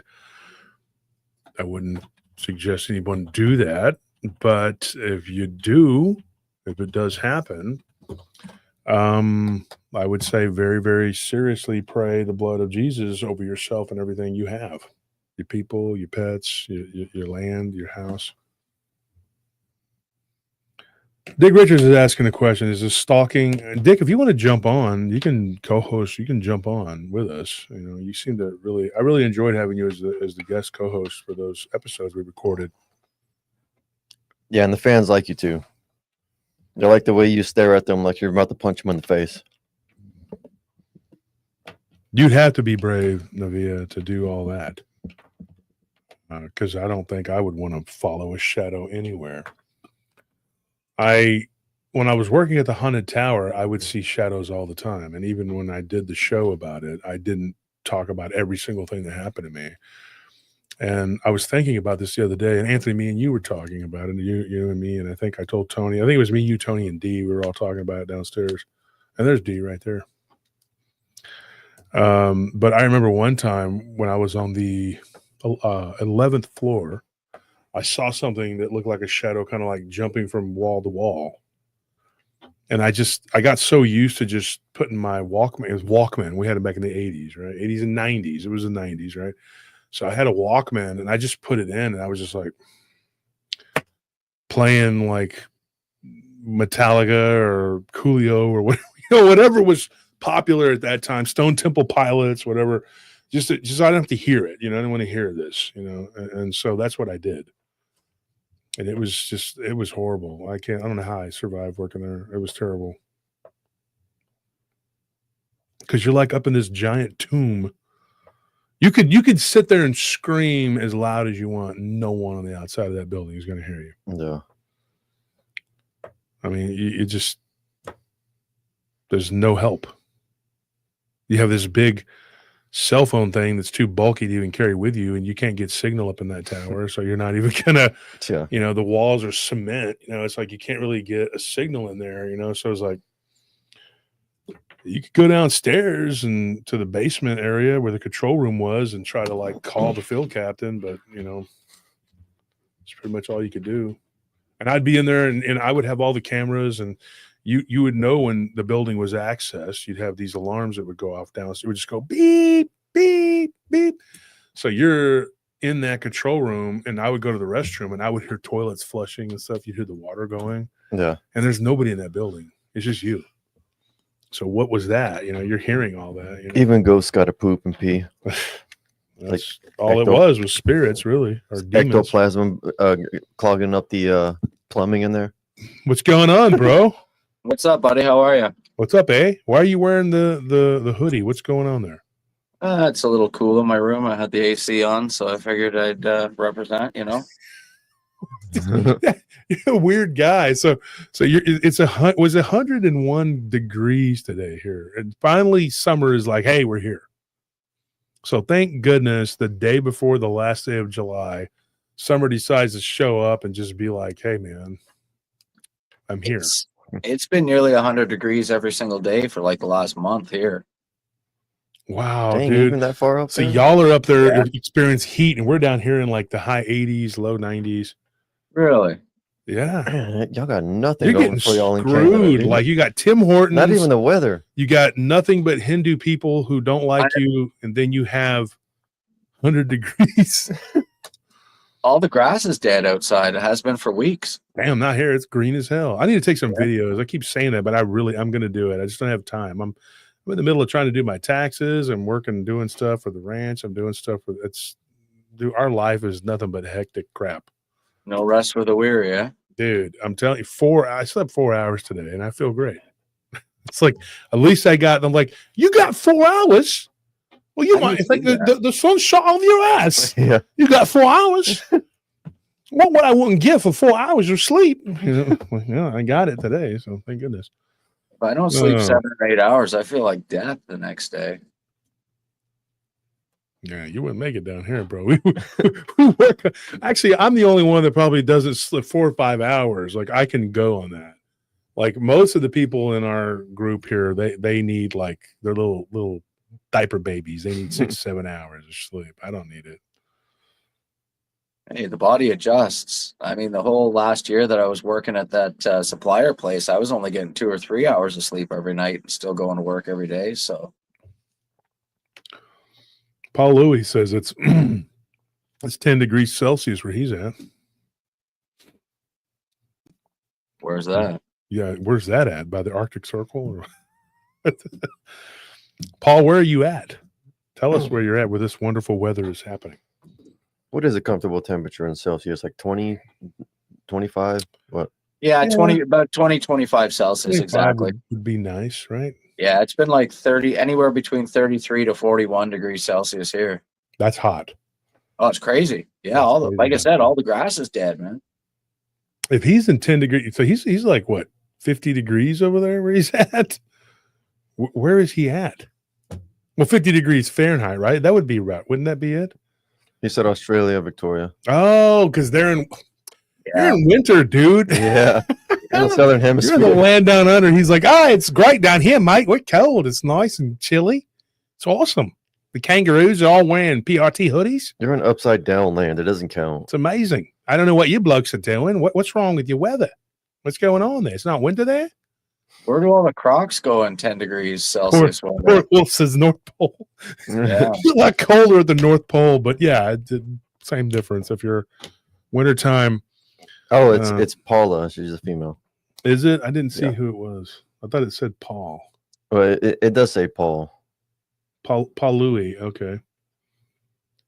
All right. I know Texas Learny says 20 Celsius is nice. But Texas Learny, you're in Britain, but you're not a Brit. You are from Dutchland. He's from the Netherlands. 20 degrees is like the hottest it ever gets in England. So if anybody has an encounter they want to talk about what we were talking about, they're welcome to come on and talk about it. If it pertains to this, or if you want to tell an encounter story that is from something that's not human, humans that aren't human. Is that a human that's not human? Was that what that was? Was that a vampire? Because she never saw fangs and it wasn't drinking blood.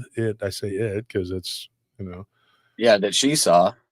But exactly. But was it the flying humanoid?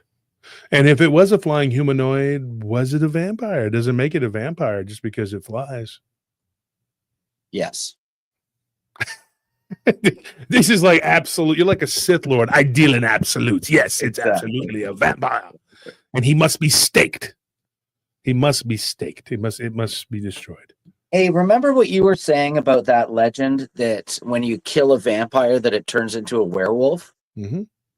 So you remember in Bram Stoker's Dracula when he gets dropped off by the gypsies and when he's in the stagecoach and he gets dropped off and Dracula's stagecoach picks him up? Mm-hmm. They have a crucified werewolf at the station that he drops him off at. There's a werewolf. That's true. Yes. So what is he trying to say there? I don't know. I don't think he was that. I read Bram Stoker's Dracula when I was in high school. I read Mary Shelley's Frankenstein in high school too. I kind of went through a little phase of like when I was like a junior where I just was sick of like reading nonfiction, because as I had read, believe me, it was rough. I started reading Gibbon's, the Fall and Decline, what's it called? The Rise and Fall of the Roman Empire. Okay. And it was... That's like several volumes. It is, yeah. And I only count that as one. Like, I don't say, I read these many volumes. I just, it's like that stupid Dark Tower series that a friend of mine suckered me into. I should have known, but he's in the NFL. He probably doesn't know shit. So, Have you ever read Caesar's autobiography? What is it? Caesar's autobiography. Have you ever read that? I didn't know he had. Oh yeah, that's great. Where he talks about all the wars and stuff, and all the different tribes that he fought, and how he destroyed all the different tribes. Wait a minute. And how do I not know that exists? That's a thing? Yeah. What? I read Caesar Against the Celts. Oh, maybe that's what it is. Caesar and Gaul or something then? This guy. I don't know. I listened to the audiobook a couple of times. It was fantastic. Listen to the audiobook. Get out of here. Yeah, this is it's a Caesar against the Kells. That one right there. That's it. Okay. I have that picture. It was in my study for years. That Caesar where he's sitting on the chair and and they have Vercingetorix, he's got his arms behind his back. He's the Gaelic leader. That poor guy. So Clint is here. What's up, Clint? What's going on with you? What up, Josh? How you doing, brother? Or Wolf? How you doing, brother? Good, man, good. I don't know which one to call you anymore, man. But Well, some people call me Wolf, Mr. Wolf, Josh, Mr. Wolf. Clint, I'll call you Mr. Josh. They call me all kinds of stuff. They call me Cabbage Patch Head. Cabbage Patch Head. Damn. I answer to whatever. I don't care. It's whatever. Check out this hat, though. My wife. Damn Texan. Damn Texan. You know, it's crazy, man. I can look like Tony Romo over there. Well, that's crazy. Well, Tony Romo, one that's crazy because I don't think I ever told you this because we talked a few times now, but I live like 25 minutes out of DC, so you know who my favorite team is, right? The Washington National. What are they called? You don't even go there. No, Redskins. What are they called? Called the Washington Generals or something. Yeah, something like that. Yeah. Starscream, as some people call them, the something space like that. I bet Starscream probably didn't even know my real name for years. Most of people didn't. If you went downtown and you were at the Roxy and you said, "I'm looking for Josh Turner," nobody knew who the hell that was. When you said Wolf, we need Wolf. The Wolf Pack. Where's the Wolf Pack at? No, I mean, then you knew who I was. But so, what do you got for us today? You got something about this kind of stuff here, or what? Yeah, I was gonna. I came on. I don't know if it was last time or before, but I was gonna tell you about this guy that came into my work. Because I used to be a sales guy, selling motorcycles, dirt bikes, four-wheelers, jet skis, that sort of thing, power sports, and this guy came in, man, a weird guy, very strange guy. He came in, and he just automatically was attracted to me. And I attract these people, and I don't know why. I probably because I'm open. And yes, I was a sales guy, but that just scratch out your mind real quick because I'm a very open guy, and I'm very, people come to me and they talk to me and they tell me all kinds of stuff. And I'm sure you heard that stuff before about certain people, right? Mm-hmm. So what happened here is that this guy came. Give me 1 second. So yeah, this guy came in to my work, and I have it all written down here on my tablet. I'll just read out here to you because I don't remember everything what he said. I'm just going to read promptly what it says, and I'll add in some extra things when it comes to me. So a guy came into Atlantic Cycle. That's where I used to work at, Atlantic Cycle, telling me he wasn't. Literally, is what he told me. He told me he was an interdimensional being, an angel. Is what he told me. Okay. And he was from Ukraine, and he had the Ukrainian Russian voice, and he had long, blonde, straggly hair. Well, kind of straight, but, glasses on, and wanted me to come with him to Mexico, Central and South America, to explore the world with him. He told me about where he was from. He was from Ukraine, and he told me that he had been to Mexico and had told me. And so this is the thing. When I'm about to read this next sentence, realize that. And by the way, I just burnt my hand on trying to pull out a pan from the oven, and I was retarded and didn't use oven mitt, so my hand's burning. My fingers are burning right now. I can't believe you would grab a pan without even grabbing a. Well, I did, and then I just went to scoot it over, and that happened. So, anyways, he started talking to me about how he went to Mexico, and he wasn't talking. I don't know, maybe it was like a human, but he was telling me about this guy that he met in this little cafe in Mexico, and I'm going to read it out to you here. So he had told me he had went to a small town in Mexico and went to a diner and ate some food, and he went to pay for his food and also offered to pay for this Mexican guy's food that was, apparently he told me he was a big and strong guy with a thick mustache. And he said that the Mexican guy said no and stood up and said, "You will not pay for my food," because the Mexican guy was very proud and didn't want anything embarrassing him about the guy paying for his food, that this angel guy, or whatever he was. And so let me see what else it says real quick. And he came in. So yeah, this guy came in my work 4 times after that, trying to get me to come with him. I mean, literally. I mean, hey, Clint. He was like, "Clint, yes, my name, Clint. Leave here, come with me," because we used to have an expo in DC, Commanders, Redskins, right? In DC, right, at the convention center, and Kawasaki, Yamaha, all the Japanese, motorcycle things there. And I used to go there, and I used to be one of the guys to be one of the representatives for whatever. It could be Kawasaki, Yamaha, Honda, whatever.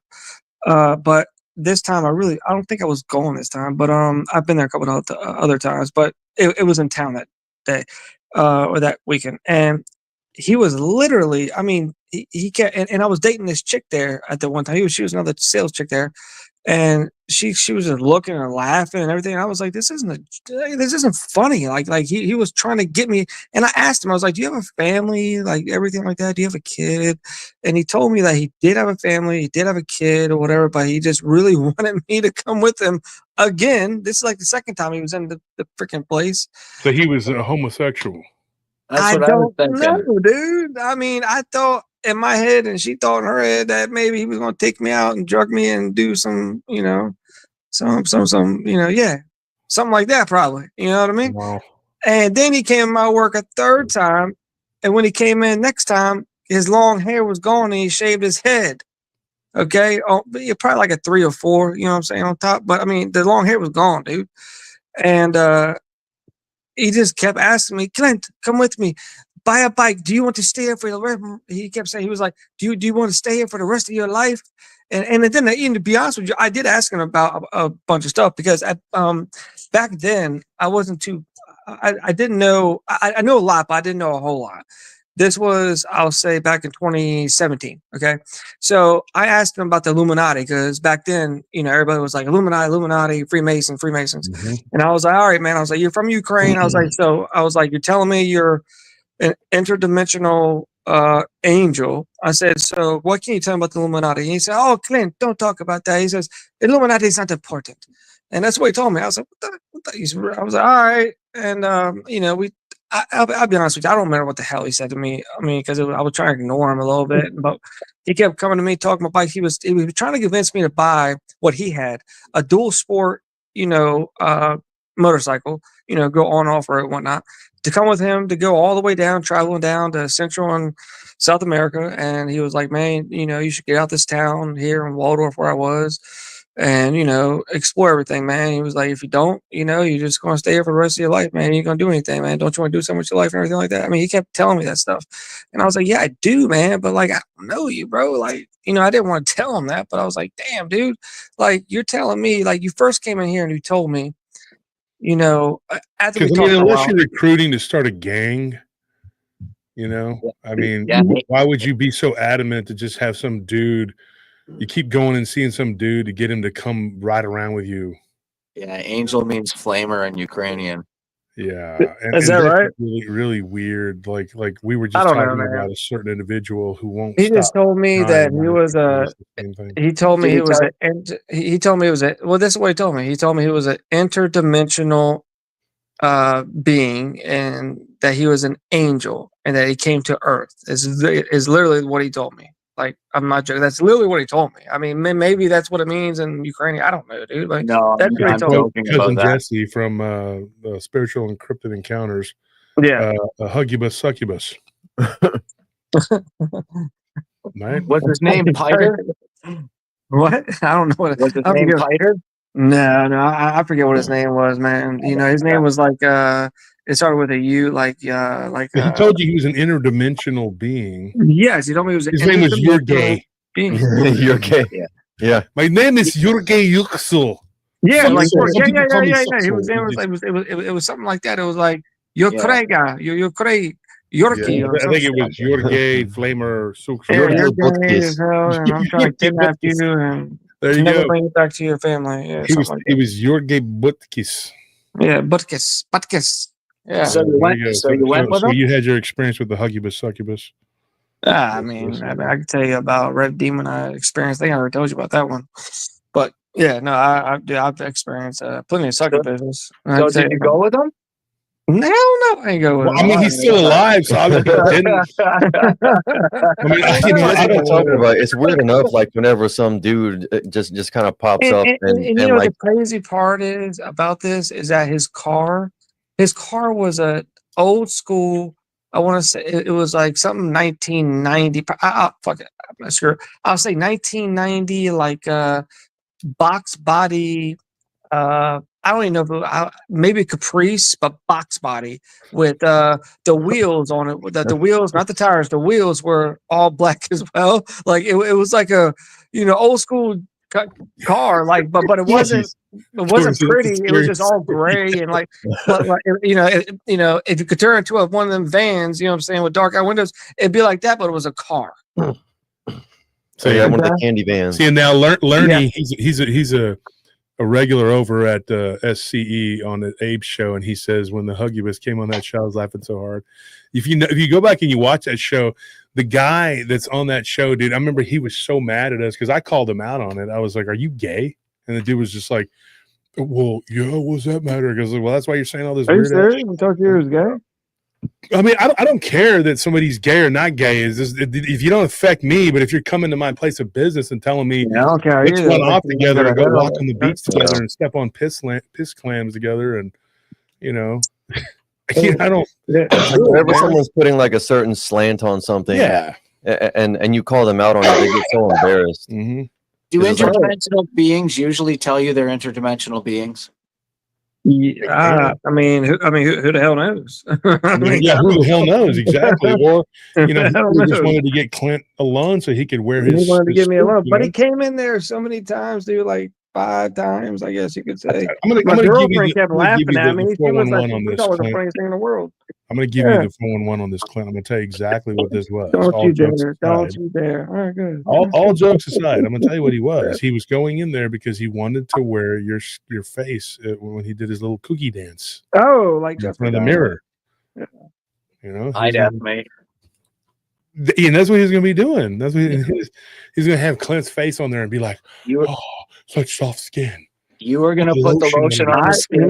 Hey, listen, ain't far from what I was thinking. I can tell you that much right now. Well, at least you were thinking. I mean, because some people will be like, "Yeah, I'll go get a tattoo for you and go ride the country on your bike, dude." But I did ask him if he had some candy in the back of his car. You're like, it's almost Halloween, whatever. He has some Got candy. all in these, the back these here. chocolate bars, these phallic bars Sir? back there that are full of chocolate.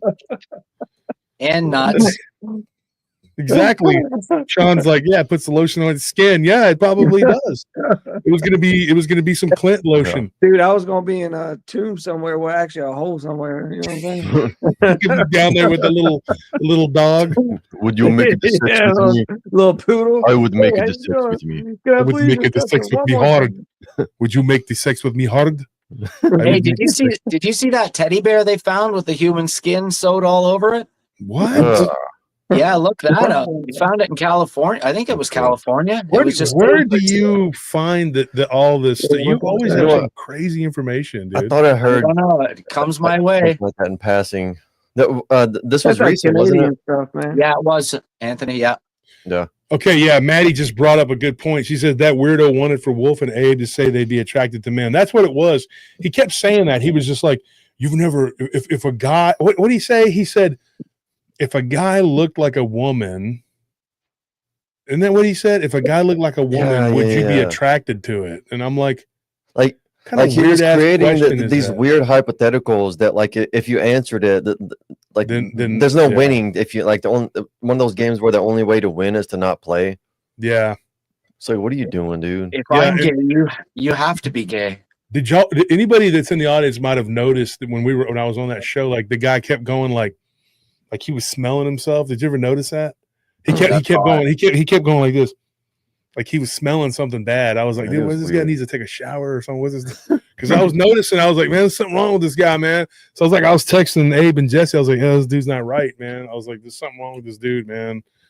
And of course, Abe, he don't care. He just lets the guy talk. He's just like, yeah, whatever, man. Until the guy, he always gives him enough rope to just to hang to themselves. them just hanging like, themselves. And he goes, yeah, I think you have a problem. I think you were, Yeah. this and that. And then they get so mad because, because what it is because of Abe's accent, they think he's stupid. yeah. So they can play him, they can mess with him, but Abe's not stupid. And he already is ahead of them, and they just lets them talk. And then, of course, they hang themselves. It's like that way he can't say, "Look, man, I wasn't being mean to the guy for that," but I could tell that's what he was getting at. He kept trying to ask me these weird ass questions.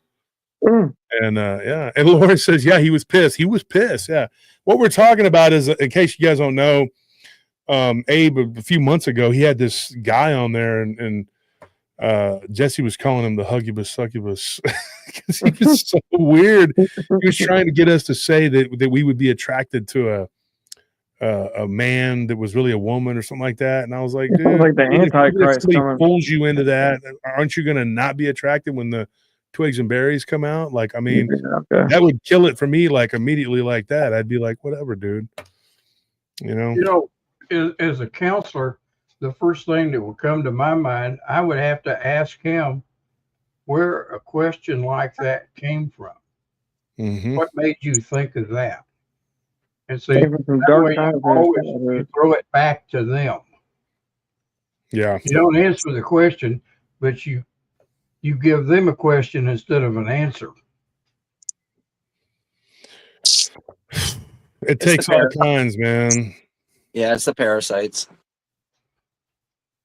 Well, I do have some other crazy stuff if that happened to me. If you want to hear it. Well, is it along the lines of what we're going to talk about? Because I have another story to get to. Yeah, no. Go ahead, get your story, brother. It's about this dream I had with the aliens or whatever. I mean, I have a bunch of other stuff. We don't give a shit It's about whatever that, you want man. to do. I have a demon's brand in my neck too, so whatever you want to talk about.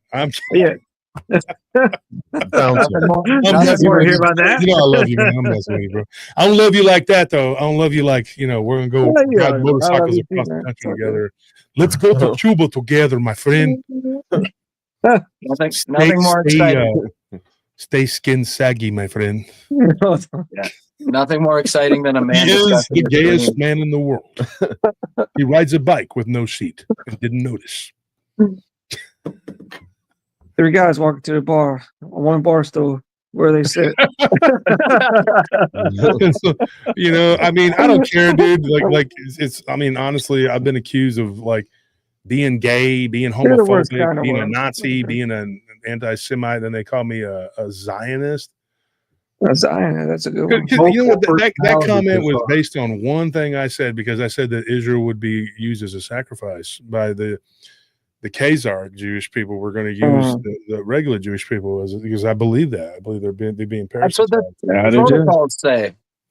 That's what they're doing because they let all these Jewish people die. Listen, they let all these Jewish people die in Dresden. Do you think that they really cared? Those people, the ones that are in charge, they didn't give a shit. They didn't care about all those people. I mean, it's pretty bad when Stalin is like, "No, I'm going to decline on this one." Like, when he's probably the evilest person on earth at that time, but he declined to do it. Maybe it's pretty bad what you're doing.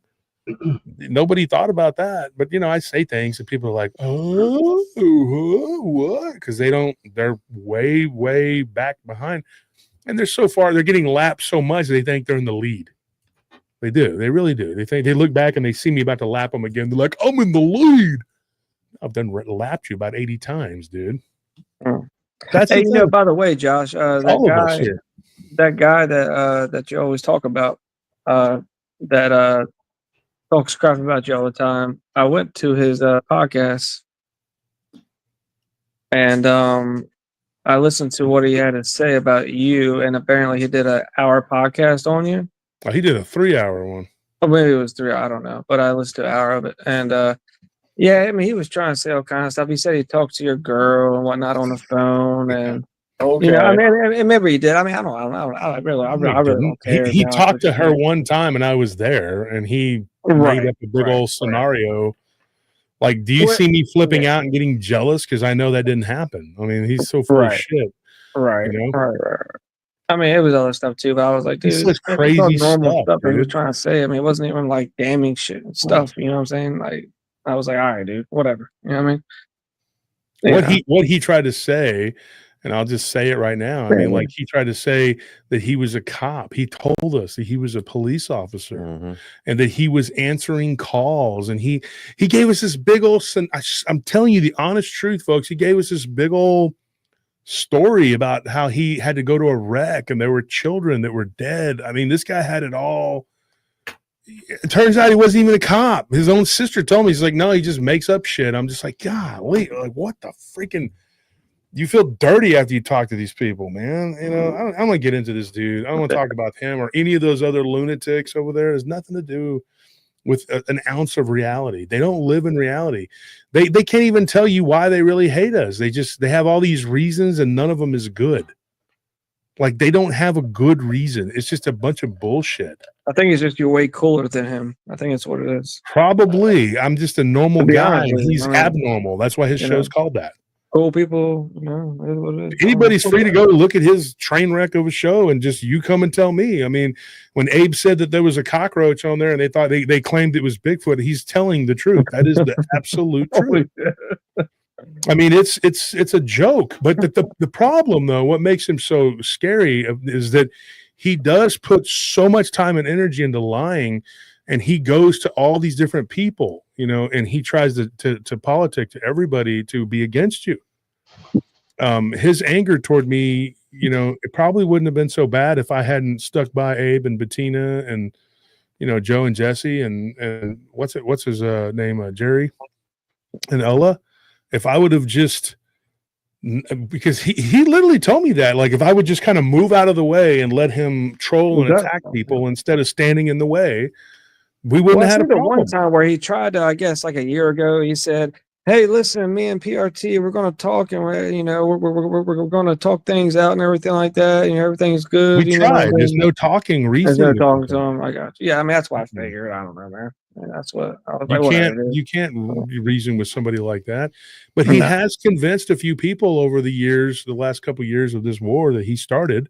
Well, I can see how he could, because he was, you know, it was all one-sided with him and everything like that. And I was like, you know, with the way he was talking about stuff, I was like, damn, you could probably convince some stuff like that if people don't actually listen to you. I was like, man, dude, like, come on, man. Like that's I listen to Josh every night. Yeah. I don't know about that, brother. You know what I mean? Right. Like, I mean, he's swayed a few people, but those people are obviously soft in the freaking head because, yeah, of course. I mean, I'm not the things he says I am. He's always saying all kinds of crazy. So he takes things out of context too. Like, but he was talking about your jewelry, how you dress, and that you want to be Mr. Perfect and everything. I was like, what the hell's wrong with that? Like, what are you talking about? Like, he was trying to compare you to a female. She's at her friend's house, originally. Yeah. No, but my jewelry, like he has no clue about anything, dude. I mean, here's a person that refuses to work. Simple as that. I mean, he's ugly as hell. Just, I mean, you know. I try to be Mr. Perfect, dude. That's him. He's always talking about how righteous he is. They made a thing yesterday saying that I astro project, like, you know, Houston Astro. Yeah, I have too. I told you that, and I didn't do it on purpose. So have a lot of people, dude. And I've said this on the show. Hold on, let me say something. What it is. Yeah. I tell people, you do it when you sleep. You just come out of your body, and they're over here saying that I'm astro projecting. They've even gone so far as to say that I burned their bushes at their house. Like what?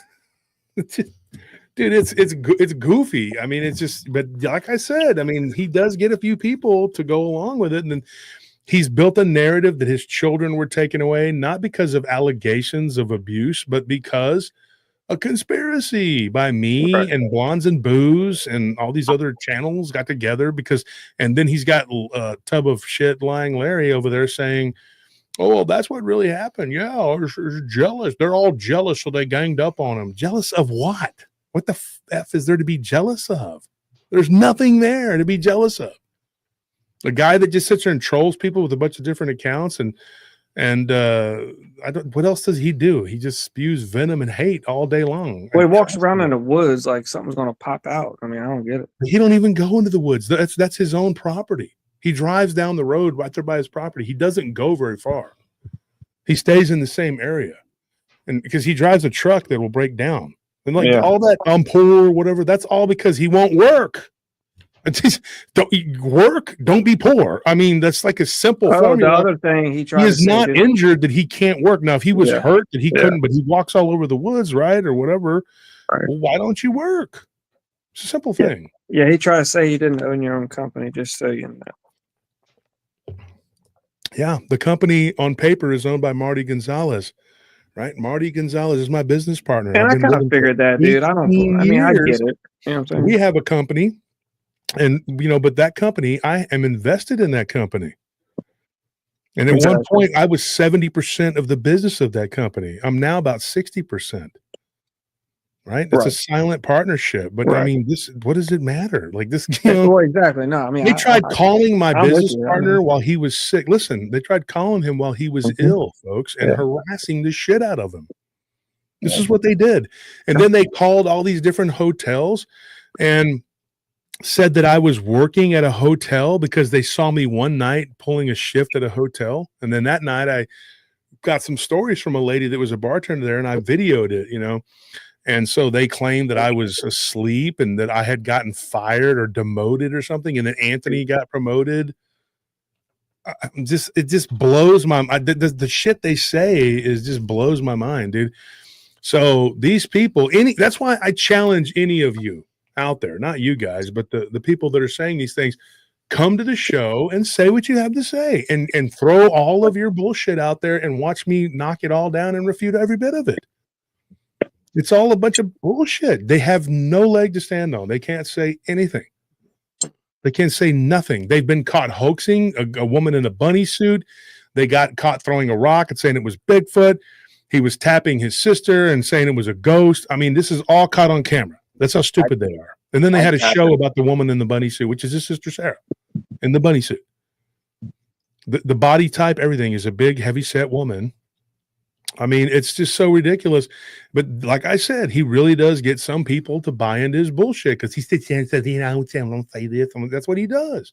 I have thrown the offer out there to make peace. If you want a peace, you leave me alone. You stop trolling and stop using your fake accounts, Billy the Kid and all these other accounts. What has he got? Lil Bray Bray, Billy the Kid. I can't even tell you. I mean, there's a ton of them. And he switches the names up to be me and Joe Doyle most recently, to go into different people's chats and try to pretend like he's us so he can stir up trouble, drama, and cause fights. This is what he does. It's what he does, man. But anyways, enough of that guy, enough of him and this other. Perfectly healthy, perfectly normal behavior. Yeah, totally sane. Everybody pay attention to the sanity over there. Yeah. So if people want to believe that guy, I mean, the guy that literally has skin tags all over his body and doesn't bathe and wears the same shirt, over and over again, so be it. So be it. I'm going to go on record that I bought 6 of these shirts on sale. I'm pretty sure he's wearing the same one he got from Walmart back in 1997. Same NASCAR shirt. What's funny is they're all fat people too. Every one of them is like they're all overweight, especially the one guy. But they are always calling me fat and all this other crap because they got nothing else. They're like, he's fat. He's a poo-poo cockahead. So what? It doesn't matter. It doesn't change the price of rice in China. The bottom line is they are disgusting with the things that they say, the things that they do. I mean, they rip people off. He had these little 25-cent rubber duckies and he was selling them for $50, and he said they were left there mysteriously by a bridge or some kind of cockamamie shit. It's just like, dude, come on, man. Just stop lying, stop trolling, stop committing fraud. I mean, he says he's Native American. He's 33 over 5'12", folks. That's 6%. I'm a quarter. Like I'm 25% at least. So there's a big difference there. I mean, Doesn't make sense. I mean, all you got to do is look at what they're saying, look at what we're saying, look at what we're doing, look at what they're doing. Their whole shtick is just attacking us. Like, we actually do work here. So I'm still offering 2-for-1 rubber ducks, by the way. really, Yeah. well, that's that's awesome. Float. Do they float? Yeah, that's a good question. Do they float? Do they need to? Well, they're supposed to if they're quality. Okay. If they're a quality rubber duck, they will float. Yeah, I imagine so. I'll have to test them out. I've never tested them. All right, Clint, are you? Is that it? Are you gonna jump? Yeah, I'm gonna jump, brother. Okay. So it's good talking to you, man. But come back on Monday and we can talk about that alien story. That sounds good. Yeah, definitely, of course, man. Monday, got you. Yep, I'll be there, both. All right, man. I'll see you. Yep, see you, man. All right, bye. So here, I guess he could have stuck around. It didn't really matter, but I'm about to go into the next account here. I'm gonna let the audience take a vote on this one, though. We have a woman named Annette that claims to have seen a reptilian. And then we have another woman named Kimberly that saw a werewolf while she was jogging. And then there's a woman named Brandy who saw, this is a weird one, a black humanoid come out of the Guadalupe River about a week or two after. I guess it would have been 2 weeks after the flood. So what do you guys want? Take a vote and we'll go over those encounters.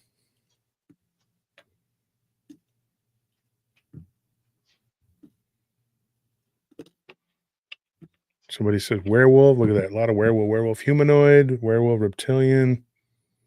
What do we got here?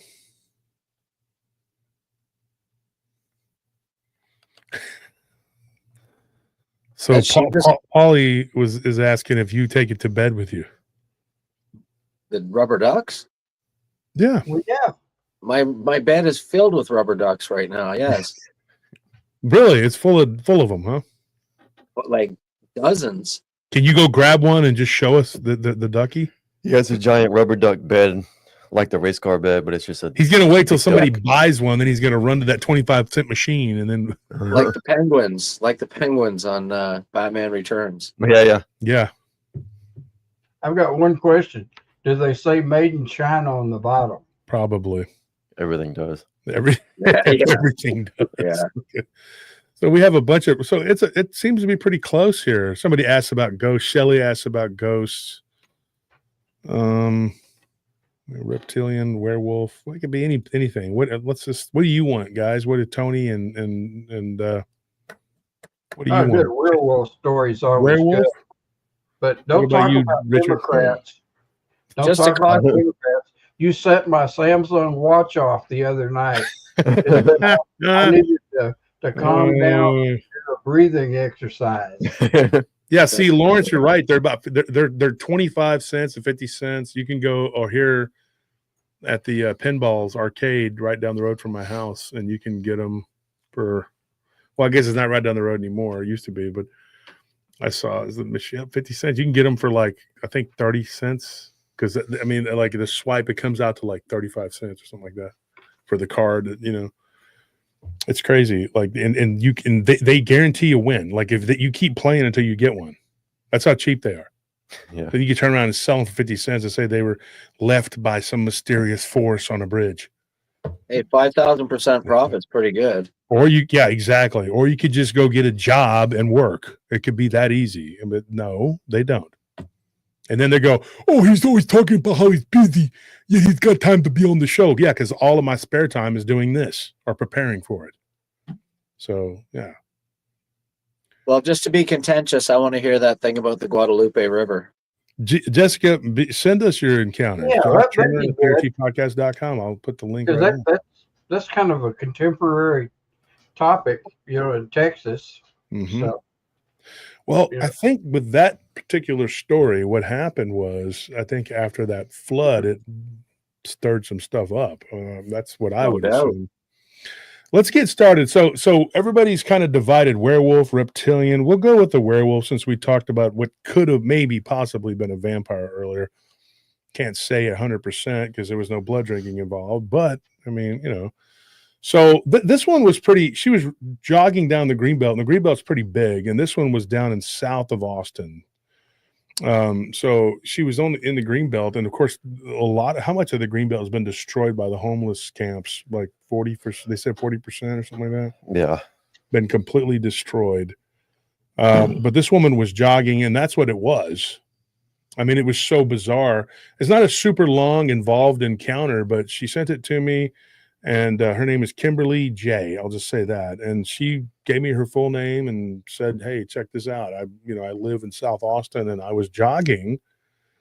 I don't know. All this was an email. I don't know how she knows us. She watches the show, or somebody gave her the information or what. But she was jogging, and she said that it was early spring last year, or early spring, and she says it was a little bit cool. And she jogged by this area, and there was these trails where people are kind of avoiding now because of the homeless camps are right there. And who knows, they're pooping, peeing, stumbling out into the middle of the Greenbelt, harassing and accosting people, especially females. If you're a woman, I wouldn't suggest doing it. But she was jogging, and she was on the main trail, and she just said this guy was standing, like when you jog by to her right, there's kind of a T right there, right? You go straight or you can take a right. And this guy just kind of stumbles out of the woods. At first she thought it was like a mask, but he was wearing like a blue shirt. And then she said, I saw hairy, not fur, but hair, because I did ask her about that. I messaged her back. Hairy arms, long. The hands were extremely long. The arms were elongated, and almost the tips of the fingers were below the knees. So this was like and his legs were, he was tall, and the legs were up, they were the backward, the hawk on the hocks, And so he had that Dogman look about him with this wolf-like face. And she said that it just looked crazy. Like he was just standing there. He didn't do anything, and he had clothes on. Well, he had a shirt. He didn't have anything else on, but it was a male, and he had sort of human genitalia, I guess, is what the word she put was sort of human genitalia. When I asked what that was, she said it was kind of, she goes, I didn't really stare at it. So, I mean, but she was jogging by, and he was standing there, and she goes, what was so scary was he just leapt out into the woods right there. And she heard this crashing, like he was paralleling her. So she said this wasn't at night. This was 11 in the morning. Like this was like 11. I think he said, let me look. I have the notes right here. Pull them up real quick. Maybe he was lunching out on the homeless 11:22 in the morning. So 11:22 in the morning. Maybe he was what now, Tony? Maybe he was feeding on the homeless people. Or maybe he was one and he was feeding on them. Both. Yeah, both, yeah. We've gotten stories like that. So he jumps into the woods and he parallels her, and she hears this crashing. The woods are really thick right there. Now, I don't know exactly where she was at, because I tried to, and we talked about going out there, but it's just so bad because the homeless people, you don't know what's going to happen, and there's like, I don't even know why you'd even jog there anymore. She had just moved here, right? So she didn't know how bad it was. But some areas of those trails got like needles on them, and so you wouldn't want to be out there messing around. So she learned her lesson, but she said that, she goes, I couldn't believe it. I think I saw a werewolf, And so I got to ask her how she found our show. But anyway, I didn't ask that. When she told me that this situation happened, she turned around when she heard the crashing, and she ran back the other way. She looked to her left as she was running back down that trail, because when she turned around, she would have been, heading south. Looked to her left, didn't see it. But and then she saw two people walking up the trail, and she ran by them, and she goes, my conscience kicked in, and I said, I can't let these people go run into this thing, So she says, hey, so she lied to them. She said, there's a crazy homeless guy down there with a knife. And that's what she goes, I felt bad lying, but she goes, I didn't know what else to do. And they were like, oh, really? And she goes, yeah, I just called the police. And so she just kept going. I said, did you call the police? I messaged her and she says, no. I don't know. I mean, what was she supposed to do? Was she supposed to say, hey, I just ran into a werewolf? Or she's supposed to call the police and say, I need animal control? That's a question, right? Or do you just lie to the cops and tell them there's a madman? I would just lie and say there's a crazy person. Exactly. What are you supposed to do? Exactly. I mean, what would you do, Richard, Tony? What would you guys do? Would you call the police? That's a question I've been asked many times. I'd call it in until there's some weirdo with a mask on. Yeah, maybe a mask. Because I did ask that question because we've had people on the show and we've had people that have told the stories or whatever saying that they saw somebody wearing a mask or they thought it was, and then it was like, wait a minute, this is not a mask. So also, I tell them they might want to put a couple of silver bullets in their mag. Well, that's the thing too. Where she was from, I didn't expect that she's from, Illinois. Oh Lord. And yeah. It's just like, okay. So she's not really a Texan. So I would encourage anybody to take advantage of the gun laws here and get one. Yeah. I mean, is this the same trail that Rick Perry shot a coyote on? That's a question. Because I don't know exactly where she was at. I kind of think I do. I think I know where it's at. I think this is what I think just from what she said. And of course I didn't get real far down the rabbit hole with this one, but I think it's right there by 360 and 2222. That's what I'm thinking. It's in that area. I mean, I'm not 100%. But if it was me, I would have been jogging with, I would have been carrying. And so something, you got those silvers on you. But then what if it is a werewolf, folks, and then you do something and then it turns into a naked man? What do you do? Yeah, you really screwed up then. Yeah, you're like, you just shot a naked homeless man. CNN would be like, an evil white male shot a homeless, helpless, defenseless, naked man. Yeah. When they show your picture, even if you're like a black or Hispanic person, they just like turn the brightness up. Turn the brightness up, and then they make the helpless, homeless, defenseless man be very, very dark. Yeah, and they give you blue eyes in Photoshop and blonde hair. Well, they're all about the agenda, aren't they? They're woof. And give you like a Charles Manson swastika on your forehead. You got to check all the boxes. All the boxes. You got to be a conservative Christian, straight. Make sure they're not gay, because if they're gay, that negates a lot of it. They gotta like the opposite gender, which is evil in of itself, right? You gotta have blue eyes, that's evil. You gotta have blonde hair, that's even more evil. You definitely gotta be white. That's just bottom line. That's illegal nowadays. And definitely a Trump supporter. And you gotta be a Trump supporter, right? That's just And like people try to draw me into this whole racial thing, and I'm like, look, I love black people, I love white people, I love Hispanic people, I love everybody. I feel like, and I call a spade when people are attacking a certain group of people or whatever. I don't like that. I think it's wrong, and I definitely think what CNN does is engages in hate. I think they're hating. They're trying to make people hate white people. I mean, and that's not knocking on black people or anybody else. I'm just saying that it's wrong what they're doing. I think they've been doing it for a long time. They're that guy that shot Trayvon Martin. He was clearly a Hispanic dude, and they turned him into a white guy. They lightened his skin to make him look like a white man.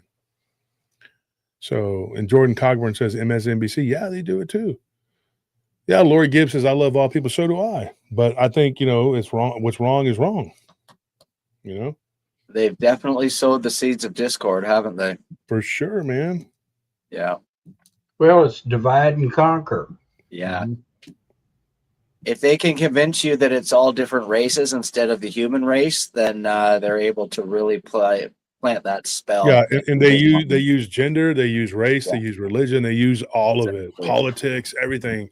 If they can divide us, that's the best. That's what they got. That's their weapon, dude. Is division.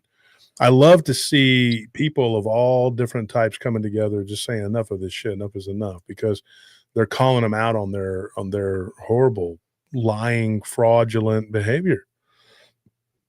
You know, I can't get down with it, man. I'm sorry. Yep, Spill and T says, yeah, it's united we stand, divided we fall. That's absolutely right. Yeah, and just like the people that we were talking about earlier, how they manage to con some people, they do, you know, with their lies and their treachery. Texas Learny says that's the sad thing, is it works on many people. Yeah, America has race bait fatigue. It sure does. I think people are getting sick of it too, man. I mean, I know I am, but I don't hate an entire group of people just because there's people that are using that. You know, that's what they want, is for you to get mad and go, oh, I hate that group of people now, you know, because it's not all of them. It's not the whole group. It's just there are certain elements, man. Look at what happened in Cincinnati. That's the biggest bunch of bullshit ever right there, man. You're just going to go around knocking out middle-aged white people. I mean, I put this on I swear, anything that you hit me, dude, I'm going to beat the fuck out of you, man. You hit me one time and you and all your friends are going to get the shit beat out. You've never been beat your whole life. And then they're going to be like, oh, it was a hate crime. And they're not going to talk about how they hit me first. They're going to see me beat the shit out of those people. That was one big dude, man. He was like covering up and letting them. And those are punk ass kids. What are you doing, dude? Knock two of them out. You're good. I fought out in the street on 6th Street. I got jumped before 3 or 4 people, man. And if you knock out 2 of them, dude, I've done it, man. I've done it. Just boom, boom, quick. But I'm a different animal. But they try to jump me and talk shit or whatever. And they're like, oh, you're big. We ain't scared. And one of them comes up and does a little bullshit hit, like, you know, whatever. And then you just knock out their friend, knock out another one, hit them as hard as you can, as quick as you can. But I know how to throw a punch and how to throw it very fast. And then there's just like 2 or 3 of them there going, oh, shit. Then they'll start to go kind of grab their friend to get them to safety. You kind of do things, you know. At that point, they're vulnerable when they're trying to reach for their friend, hold their friend captive, you know, and just bait them in and say, come get him. Come, he's right here. Come get him. As soon as they get close, bam, you hit another one. But that's me, you know, but they don't know how to fight. These people, they've never been in one. And if you're going to live in a state where you can't carry a gun and protect yourself, then you're going to get your ass beat because you don't know how to fight, because you were too busy being a liberal and being stupid and you didn't learn those things. I saw one the other day eating dinner. We were eating in one of our favorite Vietnamese places, and he was over there with his legs crossed, and he was just, you know, he was with his wife. And you could hear the conversation that they were having. It was pathetic. I was listening. I'm not even going to repeat what it was. I looked at Anthony. I said, man, these people are making me sick over here. I can't even eat my food over here. And they're just like, oh, no. Because they have the luxury of not living around the problems. Yeah. It's funny how like it's always the most privileged people who are always talking about or complaining about the privilege. They're over there driving a nice ass Lexus. You know, I saw what they were driving. You're privileged to hold those stupid opinions that you hold because you have the luxury of not living around the consequences of your actions. They'll be the first ones to cry out against us and about the way we do our jobs too. They'll be like, oh, look at how you're mean to those homeless people. Look at how you treated those Venezuelan people, whatever they're doing or whatever. What do you want me to do? You want me to go up there and be like, hey, guy, let's get along, okay? I just think you need a hug, maybe some therapy. Have you read about communism? They're like, we came from communism. It's awesome, isn't it? Yeah, exactly. They really love it. That's why they're over here, because they love communism so much. It was so great. It was working so good over there. The reason we got so many homeless people is because of the Graham-Rudman Act that put a lot of the mental patients out on the street and said, we're not going to confine them. We're going to give them their medication, and they just come by and pick up their medication. Well, most people that are like schizophrenics and stuff, they won't take their medication. Bipolar people, they'll get off of it and they'll say, well, I don't need it anymore. It makes me feel bad. And then they'll start self-medicating with street drugs, heroin, crack. That's exactly right, Tony. And all that. I worked in the criminal justice system for probably 30 years altogether. And I've seen it all.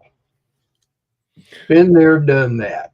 So this situation here, and like I said, I'm not telling everybody they should go jogging around Austin with a handgun, but if you can open carry, why not? Yeah, I would. I mean, it's no kidding. common sense. I mean, then if you see a freaking whatever the hell that is. So let's look at things from the lens that we all here at PRT know. You know, you have crazy people. Let's be honest. Let's completely honest. Spiritual, physical, mental. Listen to what I'm going to tell you, folks. Very important. You have mental people, mentally ill people that are parading around as homeless people, right? You have these crazy people, these leftist crazy, whatever they are, that are doing what they do. But then you have knee-jerk reaction right-wing people too, you know. But it's kind of, to me, that's a reaction, but still, they can be annoying. And then you have this weird mix of we can only describe as paranormal, because you have people seeing people that look like they're not. And I'm pretty sure most of these people that are seeing, they don't strike me as being schizophrenic. And even schizophrenia can be a form of, like, you know, a demonic obsession. So knowing what we know here at Paranormal Roundtable, if you're a listener, casual or otherwise, you would say that some of these issues, you know, that we have, you know, could be linked to something other than like what it would be the norm. I've talked to apartment complex managers that I do security for. We had a guy the other day, I'm not going to mention the name of the complex, but it's happening at 2 different complexes right now. We're having this issue. What is it, Anthony? You want to tell them? What is it? I was reading through the comments. You're reading the comments, not paying attention? Okay, fine. So we have an issue with these 2 different complexes that's very similar. We have people.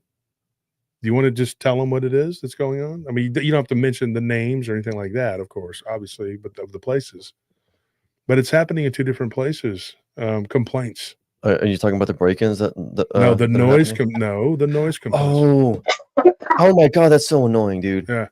Yeah, like, so at one place in particular, but it's been going on at 2 places recently.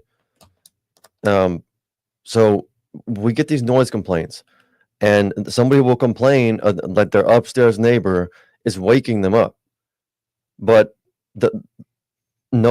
at one place nobody lives above them. That's a vacant unit. Mm-hmm. And we swept it too. There wasn't no homeless people in there. And at the other place, like the guy who lives upstairs who's being complained about, he's asleep when it's happening, or he's at work. Yeah, he's asleep or he's not there. Mm-hmm. And his downstairs neighbor will complain and like bang on their ceiling, which would be his floor, and to try and get the noise to stop. So, yeah, I had a person that's a security guard reach out to me from Missouri, and this was weird. They were working in Branson, and it was at one of these resorts. Like, it was a hotel. Like, it wasn't like a real like ritzy place, but they stay there because it is a tourist destination. And one of the things that he says, his name is Joey, and he said that he encountered what he thinks was a ghost or a demon, if you will. The people downstairs kept saying that there was somebody upstairs. So what they did was they stopped letting people rent that particular room upstairs. They shut it down. They took everything out of it. Because, reason being, management said that there were too many complaints of something or someone accosting people in the middle of the night, particularly around 3 a.m. What Joey told us was that, and I spoke to him briefly, it wasn't a real long and drawn out thing.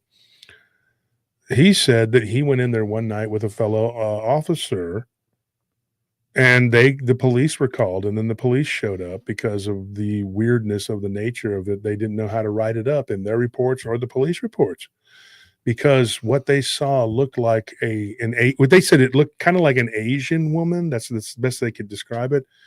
That was crawling around on the floor, but then they didn't see where she went. And then one of them saw a shadow moving up on the wall. So, yeah. And then there was this shrieking and screaming that was going on from in the room. And the people below them were like, look, I got to get up tomorrow and go and go to these events that we're here to see. And there's a woman up there screaming. He didn't hear it when he walked up. But then when the other guard did, he heard it. And he was like, how did the other guard, my partner, walk up and hear it, but I didn't? How is that possible? That there was two of us there, one of us heard it, one of us didn't. But then when we were leaving, the police officer heard it and they didn't. So this thing was messing around, obviously. Yeah. But it was definitely a spirit, evil or otherwise. It was a demon or something that was crawling around that hotel. It's a mischievous spirit at best. Yeah, and at worst, a demon. Opportunity. Josh, here's an opportunity for your company. You just go around and bless these places and get rid of the demonic infestation. A couple of the managers, I'd say there's 4 that I know of right now that are on a particular patrol route that I've been doing for the last year. And they are open to the idea that some of this could be spiritual. Well, I'm serious. I'm not kidding. I'm not either. And I'm telling you, the last year we've been getting complaints from this one particular complex. The woman that was there, she moved out, and now the people living there are complaining. I haven't told them what I think it is because it wouldn't be professional to go, hey, it's probably a ghost. But hey, it's probably a ghost because nobody's living there now and they're still having these problems. The guy that used to live there said that his Xbox and his TV would come on by itself. And then the other guy in the other complex, he's talking about how he's like, dude, this is happening. I'm at work when they're saying that this is happening. He works a swing shift.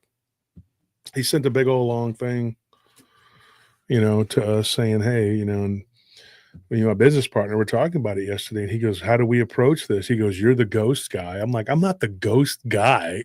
I'm not the cryptid guy, the ghost guy. I just have a show where we talk about this stuff, but I don't have all the answers. I can't tell you. A lot of this stuff is conjecture on our part. What are we supposed to say? Let's go to the parties involved and say, hey, guys, it's a ghost, okay? Just have to get over it. Because who's going to go along with that? Like, even in this day and age where it's more open, and yeah, Joel, what's up, Joel? He says, yeah, Josh, you can be careful to lose contracts over it. Well, just like what am I going to go and say? I did security at those malls. I still do. We have a contract with some of these. We subcontract for them.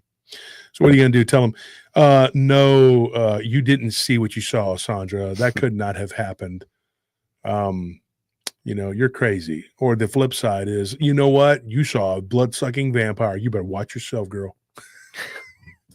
So you got to find a medium there, a happy medium, and say, okay, you definitely saw something. You believe you saw something. I believe you saw something, but what is it? And what can I do as a physical human being? I can plead the blood of Jesus. I can pray, and I can rebuke it in the name of Christ. But as a security guard, okay, you can't just go up and start, putting the St. Benedict medal on somebody's forehead and go and praying, like, hold still, lady. That's not going to work too well, dude. Let me just push this up into your forehead. Oh, you're balking at it. You're definitely demon possessed. Quit moving. Stop moving around. That's the demon making you squirm. It's like slapper. I'm not slapping you. I'm slapping the demon. I mean, it's a what parasite. if I make you up some holy water and put it in a spray bottle for you? start squirting people with Super it. soaker. I got a call from somebody who was working at a water park, a big one too. I'm not going to say where, but it's in Central Texas. I'll say that. There's a couple of them, but this one in particular, they were telling me a bunch of weird stuff about it because I had talked about it on the show about somebody that was there working as a security guard, and they saw something reptilian moving around in the lazy river. It wasn't an alligator. It was something looked, but it came out and it was like on 2 legs. This guy watched it happen. When he looked at it on camera, it looked blurry. And so when they heard that particular encounter, this person says, look, I worked there as a lifeguard 2 summers now. This happened. They're still working there right now. Like this is, yeah, they're there right now. This is a 21-year-old person. And she says that her and her boyfriend work there part-time and that they see people whose faces change. Now, Richard knows what I'm talking about. Richard, we just released the episode, was it yesterday? Yeah, it was a paranormal The potluck. demon face, and you saw that weird bullheaded, to me, I think like that's rotting ox head. The rotting ox head is that's like the spirit of Moloch on someone. And the reason I know it was an ox is I went and looked up skulls right afterwards when I got home. I was like, what kind of skull was that? And it was an ox skull. God, dude, it was scary, man. Like that creeped me right out for weeks. Mm-hmm.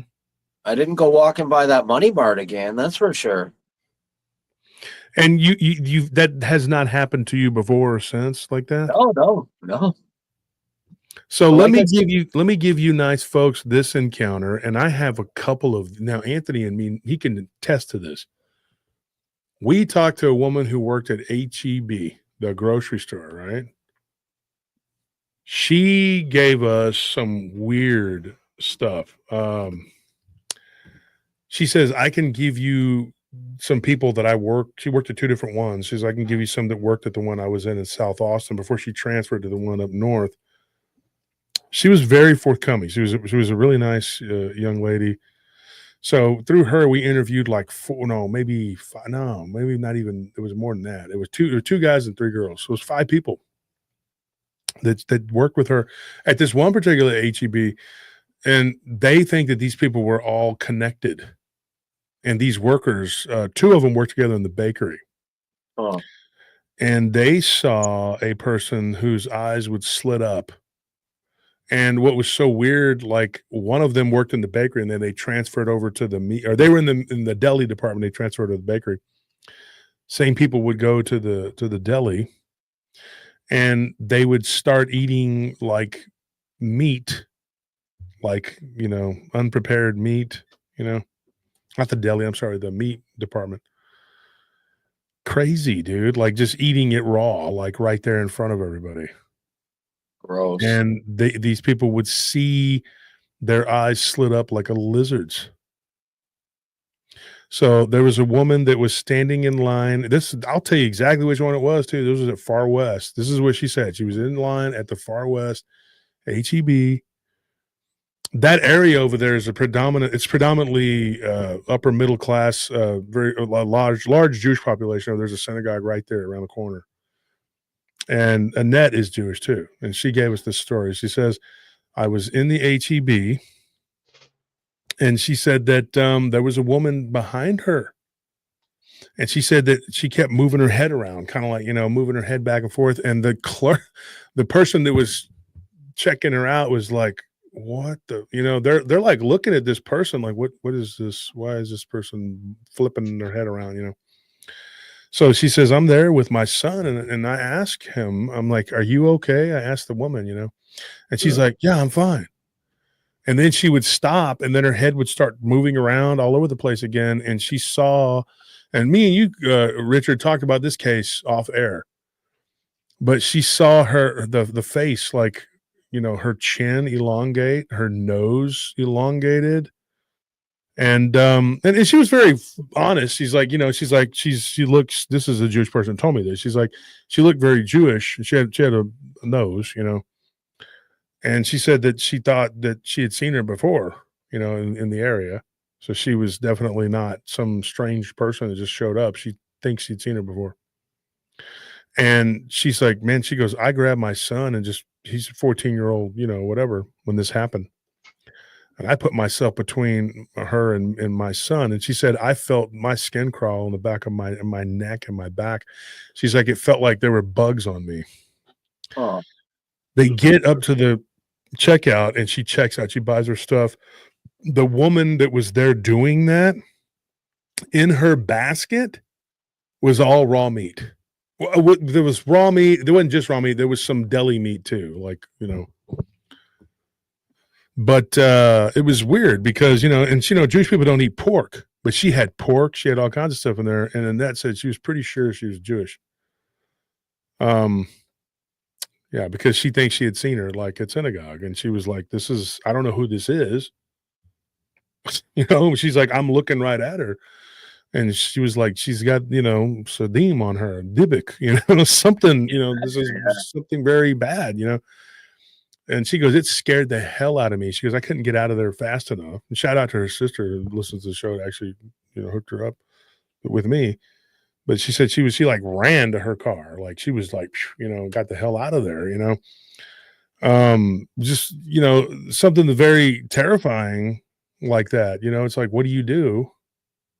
When somebody's, obviously it's a case of demon face. Yeah. And the clerk saw it too and was just like, she goes, I felt sorry for that clerk that had to check her out. She said she heard her like going like it was bad, dude. Like she was possessed or something. So imagine the people that have to sit there and go through that, because you're seeing this more and more. Like people are reporting it. On another note, there's another, if you think it's just Christian people, no, Jewish people, Muslim people. One of our friends that he worked security at the mosque right there. I'm not gonna say where it's at, but anyway, he was talking about one of the people got kicked out of during Jumu'ah. They kicked him out because he got up and was going rah, rah, and doing all this. Yeah. Yeah, I remember. And they said that his feet were curled up. They looked weird. Like he was just, and they could see like what looked like bones coming out the back of it, hitting his robe. And they freaked out. So they called the security. And one of our friends, he had to go in there and remove this guy. That's not a friend. I mean, he works for us. We used to do that contract. We don't do it anymore. But yeah, he ended up getting it. We dropped it a long time ago, but he ended up taking it over, and he's got his own little, like he's got 3 or 4 accounts or whatever. He's a cool dude, man. I mean, but dude, he had to escort this guy out, and the guy was like, "Don't touch me." This dude was obviously possessed of something, and they had to stop the service, and everybody was getting off their mats. Like, what's wrong with this dude? This is happening more and more. It's happening in churches, synagogues, mosques, temples. It's crazy. It's really freaking crazy, dude. It is nuts, dude, what's going on. And if people think that this is not speeding up, there's people who go, well, there's more internet now, so we're hearing about it more. No, dude, I'm right here, and we're hearing about it more.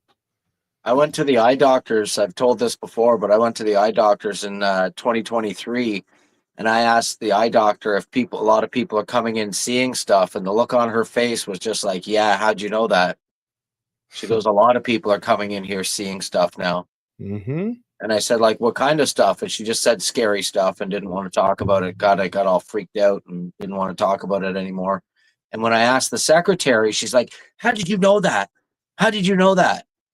And I'm like, I just had a suspicion that people were seeing things these days. And she's like, yeah, like a lot. She goes, you have no idea how many. I mean, in Texas Learning says it's definitely ramping up. Funny, he calls himself Texas Learning. He's from the Netherlands. Cool guy. I've interacted with him on Abe's show. Yeah. Joel says the veil is breaking. Only the blind ignore it, dude. Yes, I'm telling you. And you got people like Annette that's bless her heart. She's in the grocery store and she's worried about her son. Like, what is this woman going to do? You don't know what she's going to do. Yeah, exactly. I mean, you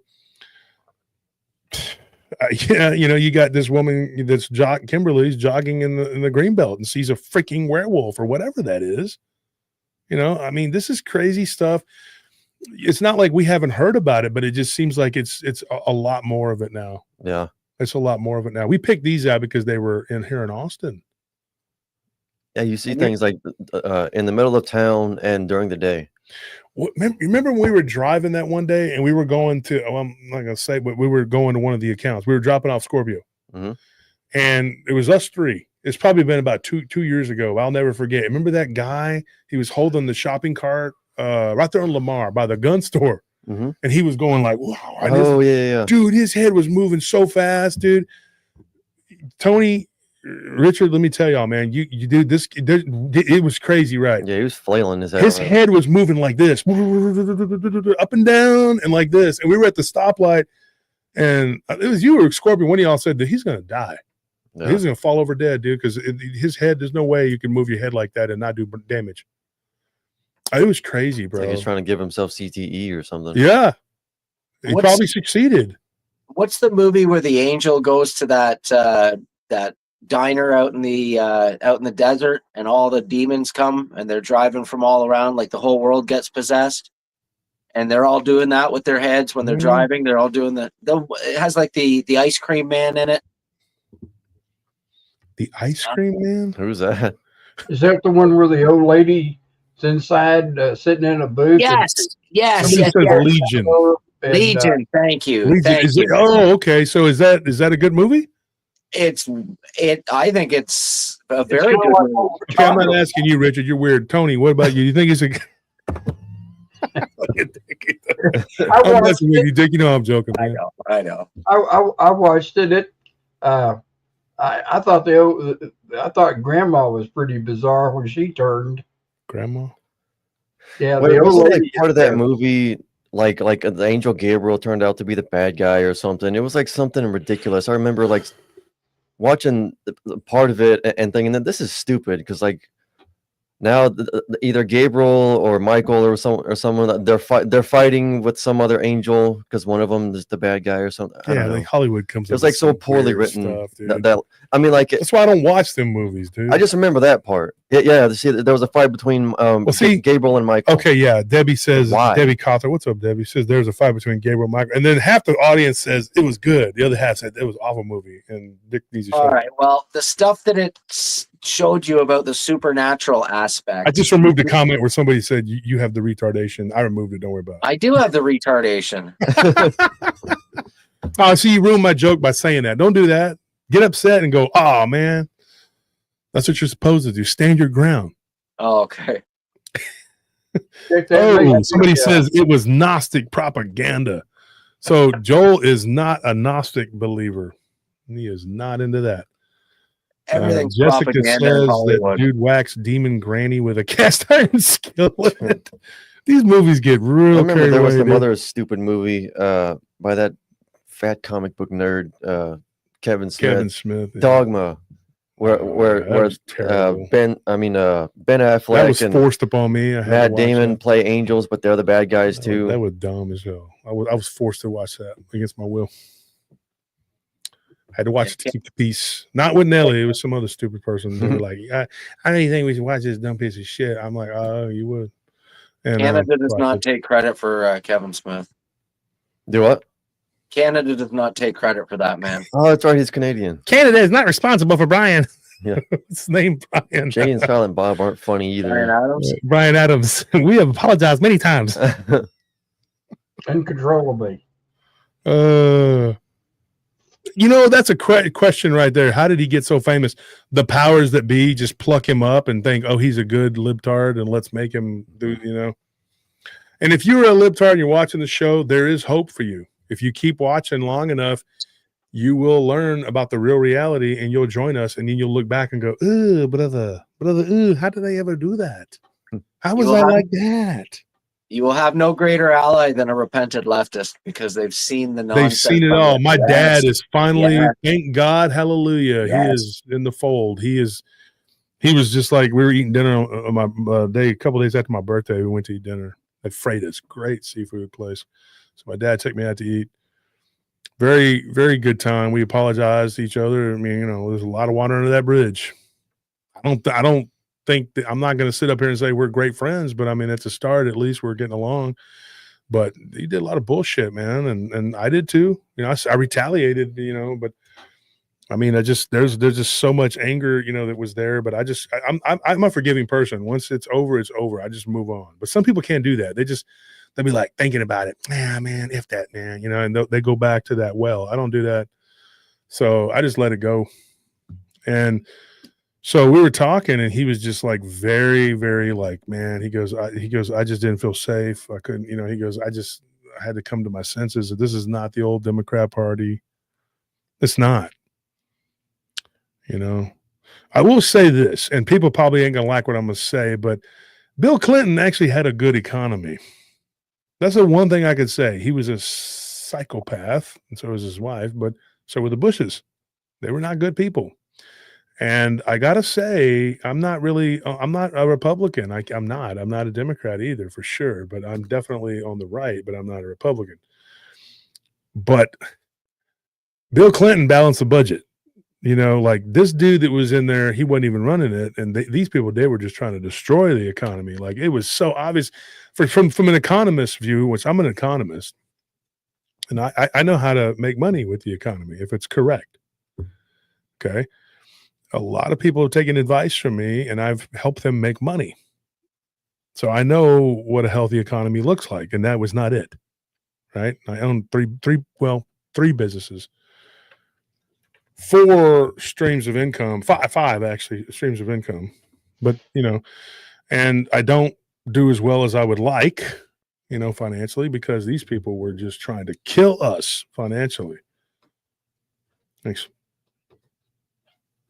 You're right. Yeah, Canada used to have the greatest standard of living for the middle class for like 30 or 40 years.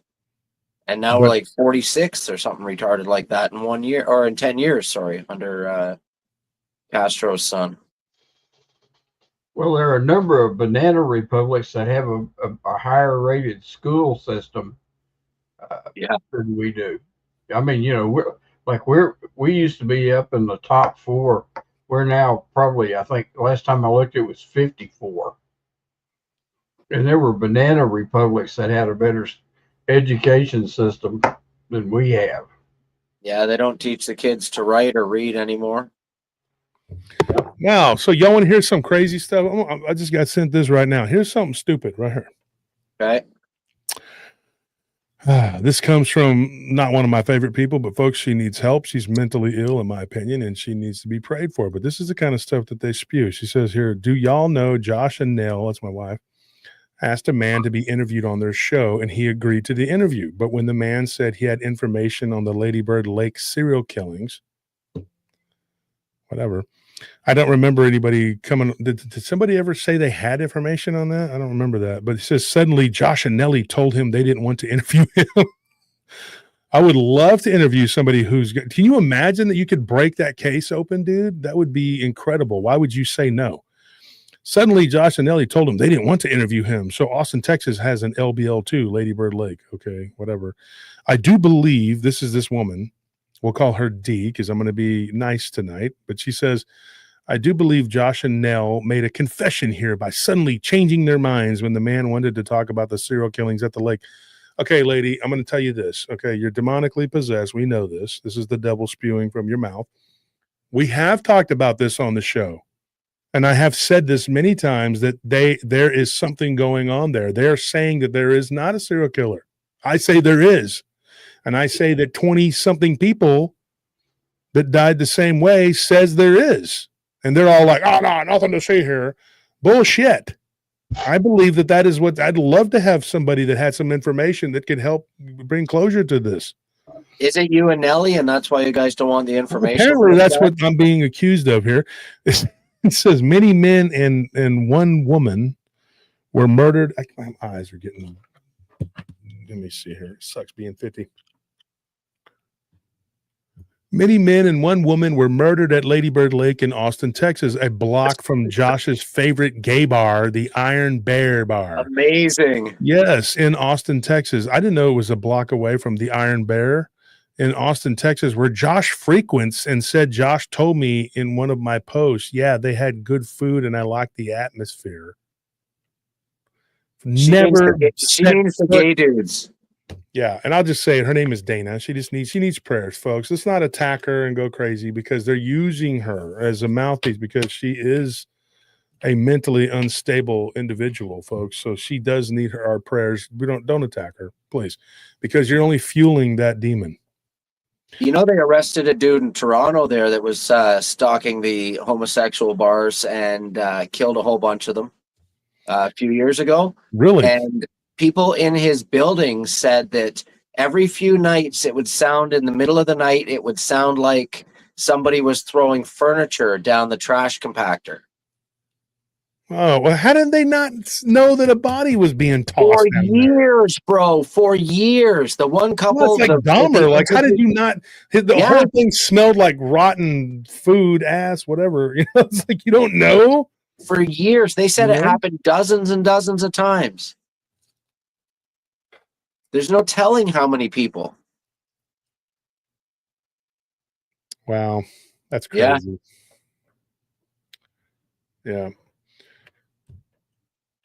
Poor old Jeff bit the dust in prison. Yeah, he did. You know, and it's hard to feel sorry for the guy. I mean, he rode the broom pole, didn't he? He did what? He rode the broom pole, didn't he? I don't know what you're talking about. Somebody used a mop handle and beat him to death. I thought they used a mop handle to beat him to death. I thought they put it somewhere where the sun don't see, shine. Now you're just like coming up with No, crazy. I'm serious. That's Where what do you get your information from, Richard? My mistake. My mistake. Where do you get your seriously though, where does all this outside the box weirdness come from? Tell me. I want to know. Just in researching. Tony laughing like Tony knows. Researching things.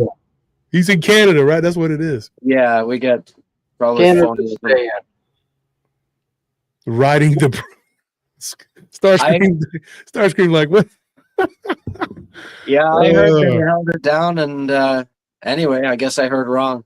Starscream, jump on the live here for a minute. Give me a few minutes here. He's one of my old friends, and jump on for old time's sake here, Starscream, and let these people know, man, because some of these people are so stupid they probably would believe that I'd go hang out at the Iron Bear. I didn't even know that place existed until they started talking about it. These people, and they were talking about it like. That's what's crazy is that they go out of their way to stalk and try to find a place and be like, that guy was at that place. Blah, blah, blah. Like, ridiculous, man. Never set foot in that place in my life, dude. They're going to use AI to make a fake video. Oh, that'd be hilarious. Look, Richard wants it to happen. Look, that'd be hilarious. They ruined his life.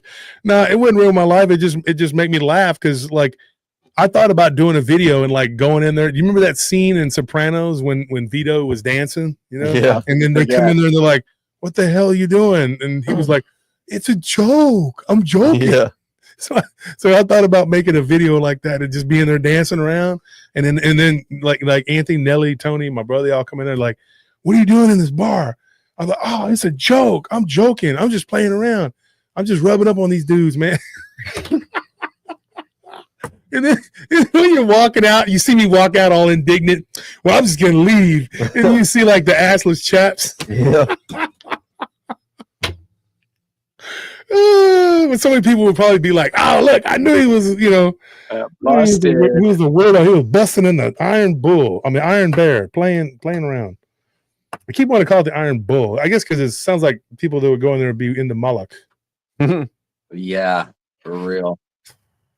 Whether they know it or not. You ever see that cartoon about there's two dogs in a bar and it's full of dogs, and the two dogs that are, up front, both of them have a collar on, and then the caption is, suddenly Mike, looking around the bar, noticed that none of the other dogs had a collar on, and he realized they were in a stray bar. Jeez.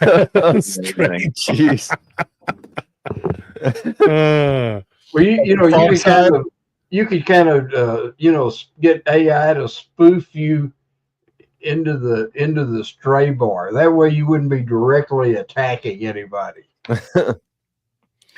It's so ridiculous, dude. Is that the bar protection?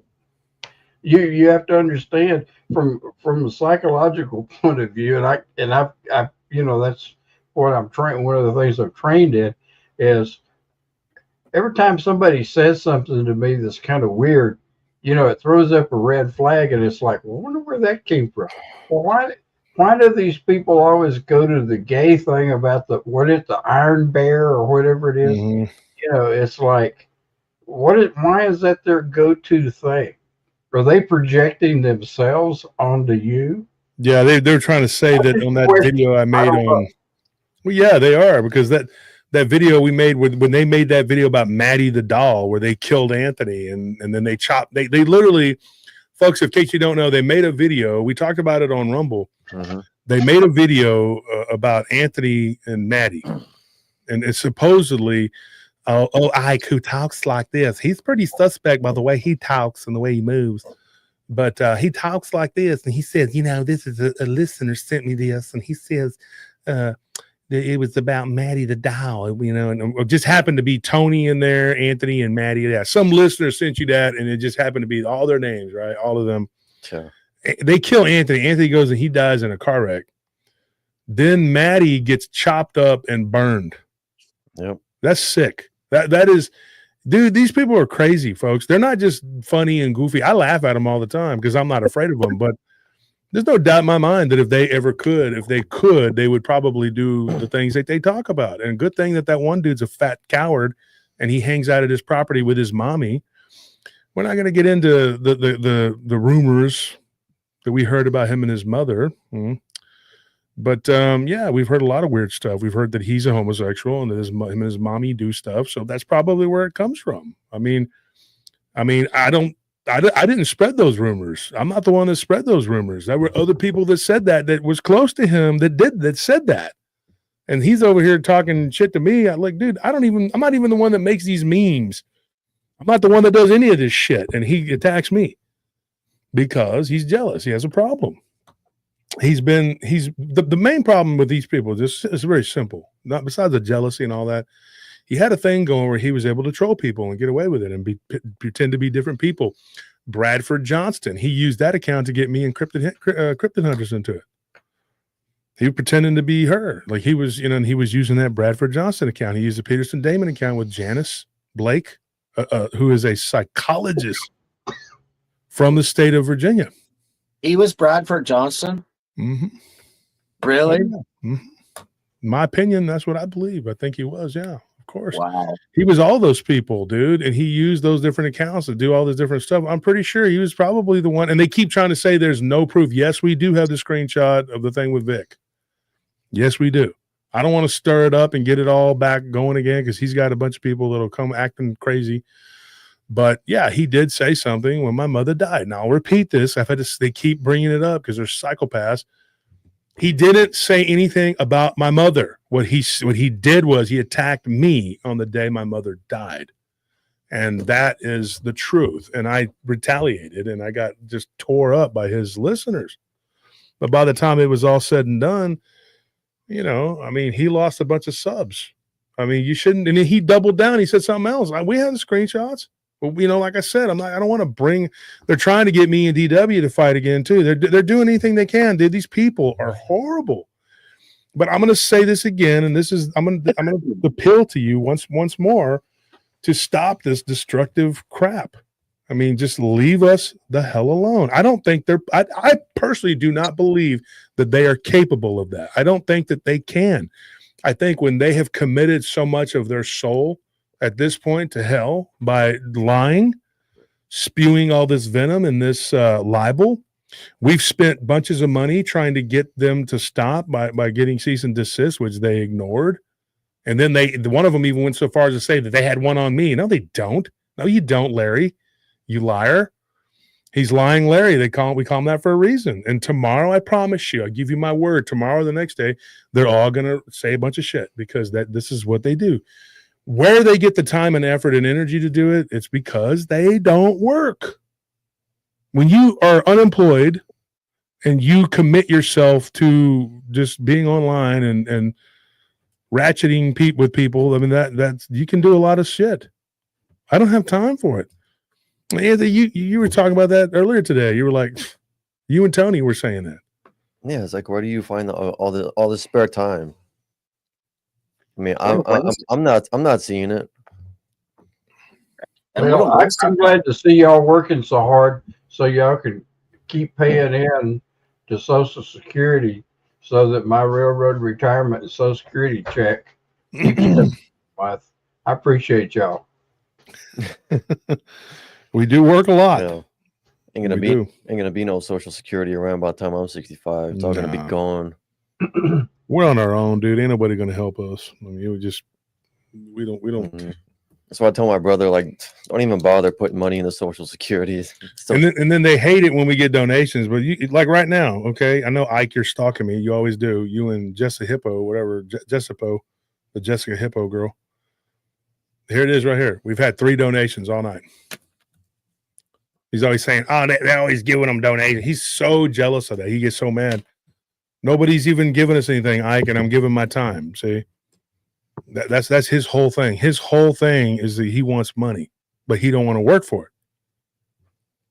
See, and I'll be okay because I have a business. I'll still survive. I'm going to make it regardless. I have different ways to make money. This guy doesn't. He doesn't, and he hates it. He hates that he talks about my jewelry. He talks about my gold. Well, too bad. That's an investment, dude. If you have jewelry and shit hits the fan, you can melt it down. Smart thing to do, but people are not smart. You know, if they were smart, they wouldn't be Ike. So, well, if you go ahead and corner the rubber duck market, you know, you'd be flush. Yeah, wouldn't be hard to do. It's all rubber crap from China, right? That's all it is. Well, Dickles, you know, he'll set you up, you know, with a franchise out of Canada for rubber duck. That's a good idea. Yeah. We got a straight line to China here. Of course you do. Right. So I got to run, folks. I got to go do my job because I have a job. And that's what people that have jobs do. They do a job. And I'm going to keep saying that until the day I die, they don't work. They do not work. When you have people that don't work, well, there's Starscream right there. What's up, man? Now you're here? I'm here. Where the hell are you at? Like down in some kind of underground bunker? What is that? Yes. Riding the broom pole? Amazing. Amazing. Yeah.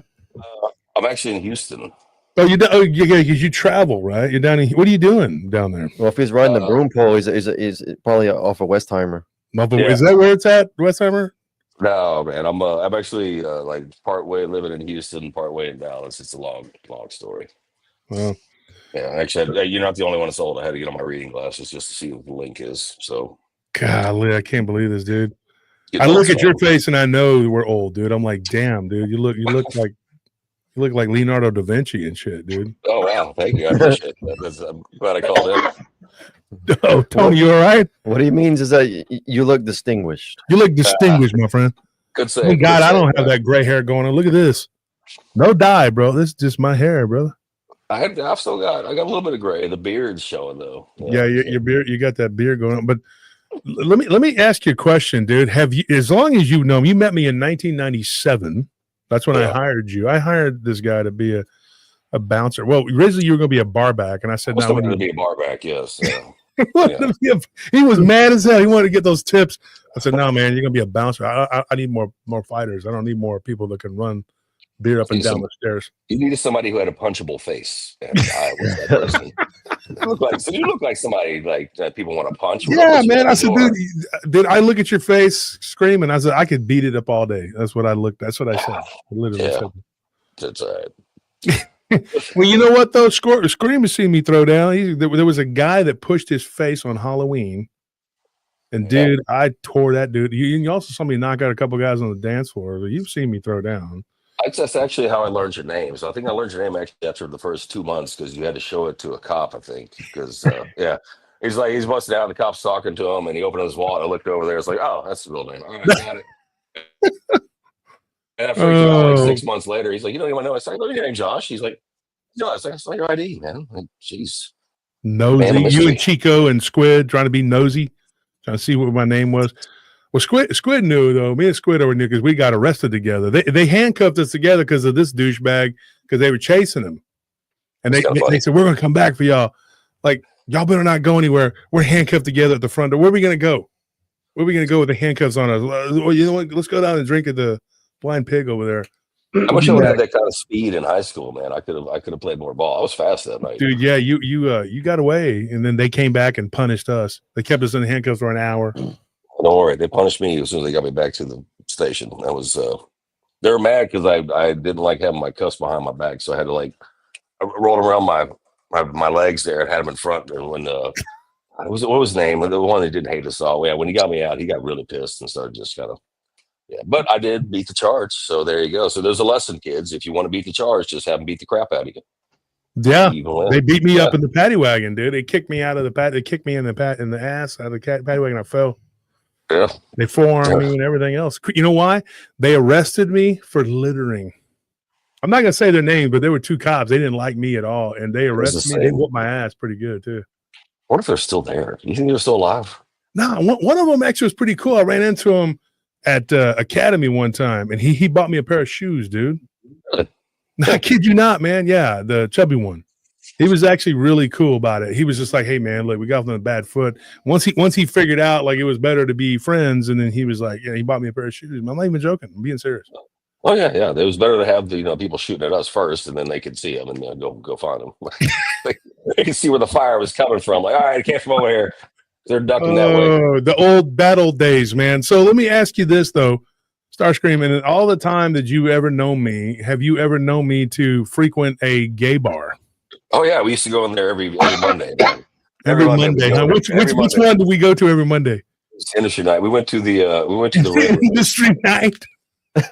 we went to the Red Rose, because that was where it was.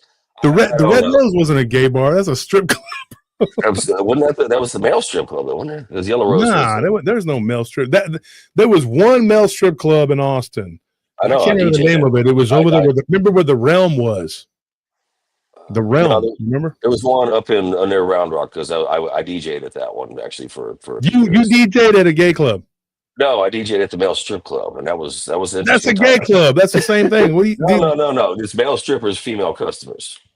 Oh, that's true. That is true. So there were still schlongs flying around, but I paid attention to the audience. Right. Right. Yeah, that's your story, right? Like Bill Clinton. That's his story. I smoked, but I didn't inhale. Well, you get Richard's all excited. Richard's like, "Yeah, I'm ready to come down to Texas. Where's this happening at?" Well, no, it'll let you know whether or not, at an early age, whether or not you should go into that industry or be a porn star. And after watching these guys, I'm like, all right, I can't do that. It's hard not to, man. It's like watching a car wreck in slow motion. It's like, oh shit. I don't remember. I can honestly say you were a very straight guy. I'd be shocked if I ever heard anything about you because you always had a different girlfriend and they were always batshit crazy. If I would have been better, if I went the other way, maybe I had that one girl that came into the club and she threw herself on the dance floor and we had to drag her up on her knees. Yeah, like I was like, dude, what the hell is going on with this? What is this? I had a way with crazy people. You did. The crazy women. Not only just you, but there were several of my guys there back in the day. You guys that worked for me, just. It had to be the t-shirts. They would come to the door, and one of them sprayed me and Squid. She got Squid more than she got me. She sprayed us with mace because she was mad at not Jerome. It might have been Jerome. Jerome was a pimp. Dude, Jerome he had that woman was crazy. That woman that came to my front door, she tried to attack me, man, because she thought he was hiding in the house. I was like, "What are you talking about? Get out of here!" It was. Yeah, it was nuts, man. But he was from Germany. He was like, "Players, this woman she wants to come to attack me," and I'm like, "Go talk to her." I ain't talking to her. She just tried to force her way in, and me and Willie had to like bounce her out of the house, man. But to get back, no, I don't think we visited those kind of clubs, but we had a pretty diverse crowd. You remember it was Dano and his buddies. Remember they'd always come in. Oh yeah. And Dano could actually fight for a little gay dude, man. I'm not even lying. That dude could throw down. We had like the two big ass, the big UT linemen come down, and they were talking smack to these three. And I tell this story, a few people like, funniest thing I ever seen. They're talking smack to Dano and his two friends, and all of a sudden they just go off. So you got three, I want to say queens, they were going after him, and they chased two big linemen. It's the funniest thing you ever seen three queens beat up two big old linemen. It's the funniest thing you ever seen. No, man. You remember Ogre? Great. Yeah. From Babes? Okay, when I beat his ass, I was fighting him and two of his guys, and then the whole bar poured out of Babes. They were going to whoop my ass, man. Eddie, he's the Navajo dude. He was the only one that was trying to stop him. He's like, "Nah, man, don't do this. Let him fight one-on-one." Fight was over, man, but his boys were, Well, yeah. I look over and Deneau and his little pack of fairies are actually helping me out. They actually did. They They're defended good me. people. Yeah. And that's why. So I wouldn't go as far as say they were good people. well, they're I wouldn't say that. I didn't trust any of them, dude. But yeah, they were. But you know everybody if you're down there. I don't think any of us were actually good around that time period. So I don't think anybody was good. There might have been shades of darkness, and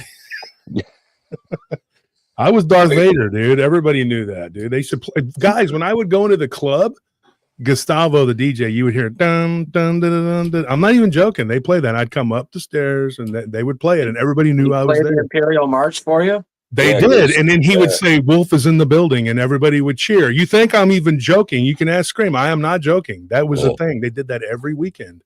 Yeah, Wolf got the cool. He got the Imperial March. I had to break dance for some reason. I don't know. Like Wolf came in like Darth Vader. I came in like he was breaking to Electric Boogaloo, and I'm like, all right. Whatever. And I had that black shirt with the silver on it, dude.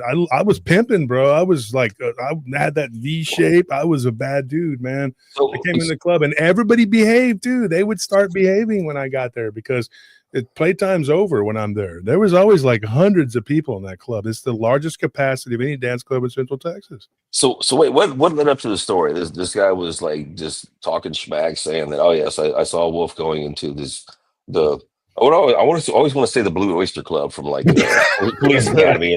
The Blue Oyster Club. Yeah, you know me, bro. I don't really give a shit. These people can say what they want. The bottom line is guys like you, Squid, Chico, Frazier, Arash, Willie, Jerome, Chief, Loki. Y'all are the people that I give a shit. Y'all are my friends from way back. If I don't name somebody, they might say something. Jack, all the guys. It's just annoying. Like, where do these people have the time? All my real friends. I work, I come home, I do my thing, and like, where do these people have the time for that much just extra brain power throughout the day? They don't work though. Scream. That's the thing you don't understand. Scream. They don't work. When you don't work, you have plenty of time to do all kinds of ridiculous bullshit. Hold up, somebody's offering me some money to dance. I'll take you up on that offer because right now I'm paying for 2 places. So yeah, I'll get a live stream going after this. Yeah, it's just a ridiculous thing. And I don't care. It just these people they say the most outlandish shit. One day I was on here and me and BMR were talking about throwing down back in the day. He runs a bar still to this day. Yeah. And so we were up here talking and they were like, "Oh, Wolf thinks she can." Well, they call me Josh Turner. Nobody called me that downtown. Nobody ever used my real name. They started using my real name. I did this shit, and now nobody. Does anybody in Austin even call me Josh Turner, Anthony? Ain't no damn buddy in Austin go Josh Turner. They started calling me that when I started doing this. Everybody see Wolf. You go into any place in Austin, and then who the fuck I am? It feels weird calling you that's Wolf, and then they're like, "Damn, that's crazy, dude. That guy used to be a gangster. Now he's doing this." That's the truth. And I have a security company. Who knows these people better than me? We're reformed. We are reformed now. I work reformed. I have very little patience for criminality at all. I just can't. I don't tolerate it. It's a complete, polarity flip. With these people, when they say what they say, they're saying this shit because they're out of range, and they don't know. They can't look into the past and see who I am or who I was and see the fear that people had. They don't know that. The money's going up for me to dance, man. This might turn into a very weird show, but all right, let me get my Patreon fired up. Now, I don't know. Drop us your OnlyFans link, and we'll post it in the live chat. It's at ridingthebroomhandle.com. Right, riding the broom. Riding the broom at the Blue Room or whatever. I got to tell you, I hadn't heard that before. I got to find a way to use that. RideTheLightningRod.com. And some of those people back in the day, they were horrible people. I mean, they were some bad people, dude. Like, and I didn't see all of it, but I heard rumors, man. Like some of those Balkan people up there in Dallas, dude. I heard some stories, man. I was just like, and the Armenians and the Albanians and I had to fight some seriously bad people, dude. And when you're fighting these people that are just, it's a nightmare. I try not to. I don't know. I try not to go tripping too much into the past because every time I do, I don't know.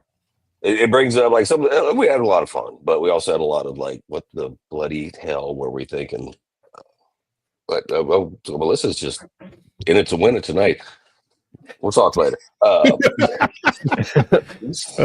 you He's determined. Are you newly single now, or what's going on? No. It's basically, man, I need to change. So I left ATX, and then I was up in Dallas for like 25 years, and then I just need to change, man. So basically, I'm working down here like Monday through Friday, back in Dallas on the weekends, or every other weekend. You'll see, the circus that's up there. So it's fun. I like paying for two places, but mentally, it's one of those places, man. You're like me.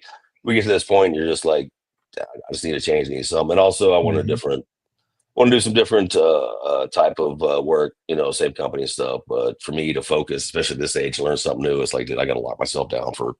Do you know where my brain's at? I mean, it hasn't changed much in 20 years. So no, you're pretty much the same guy. Yeah. So except I don't remember ever hanging out industry night at a gay bar on Mondays. You got to quit joking around like that, because the ops are going to use that. They're going to be like, see, they admitted to their fornication of the, what is it called when you do sodomy? They admitted to their sodomite fornications. Yeah. I know. They had his friend Starscream on there. I think I'm going to go check out that one, that awesome Reddit channel that they blasted me on. I think there was like all of 15 people on there, so obviously very popular. But oh my god, I wish I told me. I went there. I went to like go troll on that Reddit thing and go see, okay, what's going on. There was like 15 people on that chat, and I'm like, this is like, that's sad. There's more people on Reddit threads talking about broom handles than there are actually following that little user group. I'm just like, yes, I have a lot of free time to do absolutely nothing that's creating no value. So I don't know. I've tried to get to that point, man. Like, people don't be negative, and I mean, we had a lot of negative energy. So I mean, I'm happy that you got to a place where you're very positive. I've tried to get to that place, and I think for the most part, sometimes I'm there, but I don't know. I don't know why people will expel their energy on this negative crap, especially the people, man, like that. Like you were saying, like the other dude was just talking crap about you, but still, there's rules, there's unwritten rules. You don't F with somebody on the day when they're burying a loved one, especially not. Yeah, that was pretty low. And that's below the fucking belt. Like, there's certain rules. You don't talk about people. You don't talk about family. And you damn sure don't talk to somebody on that kind of day. So for that, it is what it is. It's people just have negative energy. So I've been trying to get myself to a place where I'm more positive, where positive is. When I was out at the ranch and you came out there and visited, and we hung out, you had a pretty good outlook about things. We went and ate dinner, and I think you were in a pretty good place. I mean, you were saying that you weren't doing great, but you're always pretty upbeat, though. I mean, all things considered, what we've been through. Yeah, I mean, I try to see, the good. It's like the thing, man. Like, everything can be on fire. You just got to be like, all right, well, it's on fire. So what else are we gonna do? Like, just push through it. Like I said, people are seeing me now. It's what, 20, 25 years. Something like that. Honestly, I can't believe we're still alive. Yeah. Well, did you ever dream that I would be alive at this point? I honestly thought we'd all be dead by now. I did too. Matter of fact, I was hoping on it, because I don't have a retirement plan. I don't think I'm going to have we were at dinner and Nelly asked this dude, she's like, so what were y'all thinking? He goes, well, we were figuring we were all going to be dead. We weren't, my brother, same thing. We were just like, we weren't supposed to be here. Yeah, like thinking about the future. The retirement plan was going to be death. You weren't supposed to be alive, or you were going to be in the system in some way. Yeah. So I mean, it was the rest of our life was like 24 hours, 48 hours. Like, that's the rest of our life was like 2 days, man. We know I'd be here 25 years from now with kids and bills. Nobody planned on that. I talked to Squid the other day. I need to get him on the show, and he's got a lot of weird stuff to talk about, but he was saying the same thing. He's like, dude, he's still the head of security at a club. He CJ, he gets paid very well. He gets pretty good, But he was talking about that. He goes, my retirement plan still down there. I didn't plan. Yeah. So is Tank. So is Deuce. Some of those guys are still down. I can't believe. Deuce came a little bit after us, but he's a big MMA guy. Coach boxing with me with Anthony over at Blindside. Yeah. Chief's coaching now. He's not. He was running a nightclub for a little while for Sergio, the boxing guy. Yeah. He was an Olympic, whatever. And you know, the fight scene just kind of went hand in hand with bouncing back then. But Deuce wrote a big old thing up about how 6th Street has changed and it's all gunfights now. Back in the day, you had these bouncers that were like monsters, and now he was talking about me and Dion and Bryce and all those guys. Every club had their monster, you know. Yeah. And I was definitely a skull crusher, dude. And I was probably I'm not gonna say probably, I was the baddest dude down there. Not gonna lie. You know what? It was like, I would say it makes it between like Mortal Kombat and Street Fighter, where you had like the tower that you had to go through. Yeah. As you were going through each club, had like their little, like you had to work your way up. And for some reason, I didn't hide behind my guys. I knew a few guys I knew a few supposed tough guys. I'll just say it. One of them, Bull. I don't like him. He's a piece of shit. But he would hide behind his guys. He would throw his guys at you. I'm like, you punk. You know, why do that? Why if you're such a tough guy, fight your own fights. Why would you make your guys why would you sacrifice your men? I don't understand that. That's what he always did. And everybody, and then he'd come in and knock out some poor sap at the end there. The Turkish guy, the kickboxer, dude, he did the same thing down there at Eden. He would wait till, you know, he'd go, some poor guy's beat up by the bouncers and waste, he'd go and kick him in the head. And everybody's like, oh, he's tough. Until Tom, I got a hold of his ass. And then I exposed him. I was like, this guy's not tough. This guy's full of shit. And that's what a lot of those guys were, man. They were. You feed their ego, man. They feed their egos. Yeah. I thought, wait, you got to go to work? I thought you had to go to work, man. So that's why. Do. I got to leave here by midnight. So I was hoping to eat something first, but you know, kind of drinking this though. I don't know. Well, you need food, man. Well, we can piss off this. You can go work. I know y'all got to make your money, and I got to get some sleep. Yeah, go piss off. Go eat shit. Go piss off. I got me a nice, 9 to 5 job, which is interesting. Yeah, well, you know what? And you and Adam, y'all are so weird because y'all were very rowdy back in the day, and I've known Adam my entire life. We were in preschool together. Amen. You know, Adam. Yeah. And Adam, he's like you. Like he as long as he's not drinking, he's he's a perfect gentleman. That's why we got along. Like when there's no liquor involved, we're great to be around. But no, once the tequila comes, that's why we like hanging out, man. That's why I love hanging out with him, man. Yeah, he's a computer programmer, and but as soon as it's off time, he becomes like this vato, you know. Oh man, but that's what makes it easy. Like it makes it easy. You're vato man. You're in this, and people are stressing out about meetings and emails, and you're like, look, nobody's shooting at us, and like nothing's on fire. We're good. I've been stabbed twice, and once I nearly died. You know that, but I mean, it was like it's not happening now. So unless someone's coming to the meeting with a knife and a gun, like we got this. It's cool. Like, yeah. And Melissa says Scream can stay. Boy, she is really Melissa. Melissa, calm down. Yeah, you haven't seen a good-looking guy before. You got me here. Yeah, I already got multiple kids by multiple women. Melissa, trust me, you ain't missing nothing. Never let failure get in your way. See, look at me. And then Scream comes on here and says we hung out in these bars on Monday. You're so full of shit, dude. Industry night, man. Cheap drinks. Where was this at? No, man. He's like, where were you? Yeah, these are the kind of friends you can't depend on them to say. Like, you can't make them a wingman either. Because I remember one time we were at not Paradox. Proteus. No, Proteus. That's where my brother used to work. Was that one? Platinum X, or was it Platinum X? Or was it Treasure Island? Oh, we were at Treasure Island, man, and you and Jerome were totally C blocking, man. Y'all, man, I swear, I was like, trying to talk to Jerome. You trying to get somebody, and then they're over here like, I don't know what he's talking about, man. He's some homeless dude. We don't know that guy. You make me look bad because you're just like you're trying to tell this girl like, so whatever, and they're like, I was like, you don't believe me? You could ask them, and they're like, we don't really know him. They just walk off. They just look. You look so bad. He's homeless. That's the kind of crap they would do to me. He's friends with Leslie. Yeah, Leslie. You remember everybody thought I was going to be his running mate? I was like, dude. I still feel bad for him. I can't believe somebody took him out. Yeah, somebody killed him, man. It's sad, dude. It's just like, but he was like an icon. He was like his own little walking Mount Bonnell. before he all wasn't the a mean guy at all. He no, was nothing mean at all. No. And then D, he would do the same thing. D would start hitting on a girl right in front of you. He didn't care. Him and Squid and Jerome acted like girls when that like how a guy would be like, hey man, you know, you're kind of looking weird that there's that shirt, and they look at you like, really? Oh, okay, so I must look good because you're trying to get me to take it and change it, you know, like, and I'm like, no, I'm being serious because that's what girls do to each other. I'm like, nah, guys don't do that. I'm pretty sure that's what they would do. Sure, I hope, well, Melissa, if you knock on my door later, that's all right. I might answer. You can't be saying all that stuff on the show, man. You got to keep it clean. He just hears the knock like right now while he's still on the show.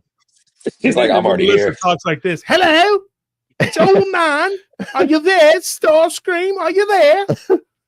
But then you open the door and she's hot. You fancy a shag? You fancy a shag with me? It's old man. I'm living right in like the heart of downtown Houston, like during the week. So trust me, like I wouldn't be surprised if he knocks on my door. That's why I just it's not very bad, man. It's honestly because everybody hates Houston. What is that? What is that? You're living underneath water pipes? What is that? No, it's this. They took this hotel and made it into apartments. It's actually like an old ass building. And I actually had to sign this thing like it's asbestos. I was like, great, you know, whatever. That's like out of all the things in my life, like asbestos. I'm like, yeah, okay, great. I've ingested worse. Well, again, you probably don't think you're going to live long enough to, and then in 30 years you'll have that mesothelioma, and don't just hoping, man. Saying you're dying because I'm gonna be like, okay, fucker, you're the one that did that to yourself. I'll be there on the commercial. Like, did you live in this apartment? I can get you money right now. Call Thomas J. Whatever the hell his name is. Thomas J. Henry. Yeah. The guy. Have you seen this? Like every time I see he's got that turnaround look. He's like he's like he's looking. He's like he just fart. He's like, did you hear me fart? I'm like, I just said, dude, like, you and the boys back in the day had a lot of lawyers. I remember that. I remember being at the meeting and somebody come up, some guy come up with glasses. I'll do an impersonation of them. They'd always have a folder with them. Yes. My client needs to talk to me about some things. It's a little personal. I'll be like, fuck off. All right. Always the manila folder. Like, hey. Always. Tell them like, look, you're a lawyer. Shut up. Just sit over there and shut up. Don't say nothing. You just don't. You just. Oh, my clients. Yes. I like it. Crack or whatever you lawyers do. My client. I left my number in the jail cell so somebody could call me, and this person called me. They show up over there at the what was that place we said the Mexican restaurant down south, La Posada. They have a meeting or something. The lawyers show up. Like, why are you bringing your lawyer over here? Tell that guy to go sit in the car. It's ridiculous. I mean, you got to meet him when you can, man. Lawyers don't like to come down. Yeah, they'd be scared. They'd be scared of like Mr. Wolf. They'll call me Mr. Wolf. Get out of here, bro. For real. That's kind of actually we should run with that. Let's start a comic called Mr. Wolf. I remember we had Rock Gym training, and they come up in there and they'd be like, yeah. And I remember they were getting on to Noka about was it Noka? I think it was Noka or stuff, and they were telling him, you got to stop hitting people. Why? I was like, yeah, that guy's gonna stop hitting people. That's his living, bro. Yeah, well, that's why. That's why it turned into when you collect money from these people, don't hurt them. What? I think that's why, man. That's why everybody that we talk about that. That's why everybody. That's why the guns are down. This is not how you're supposed to. This is not how lawyers are supposed. I'm supposed to show up at a gym where people are kickboxing and tell people, money collectors, guys. You know these guys. This back in the day, how they were.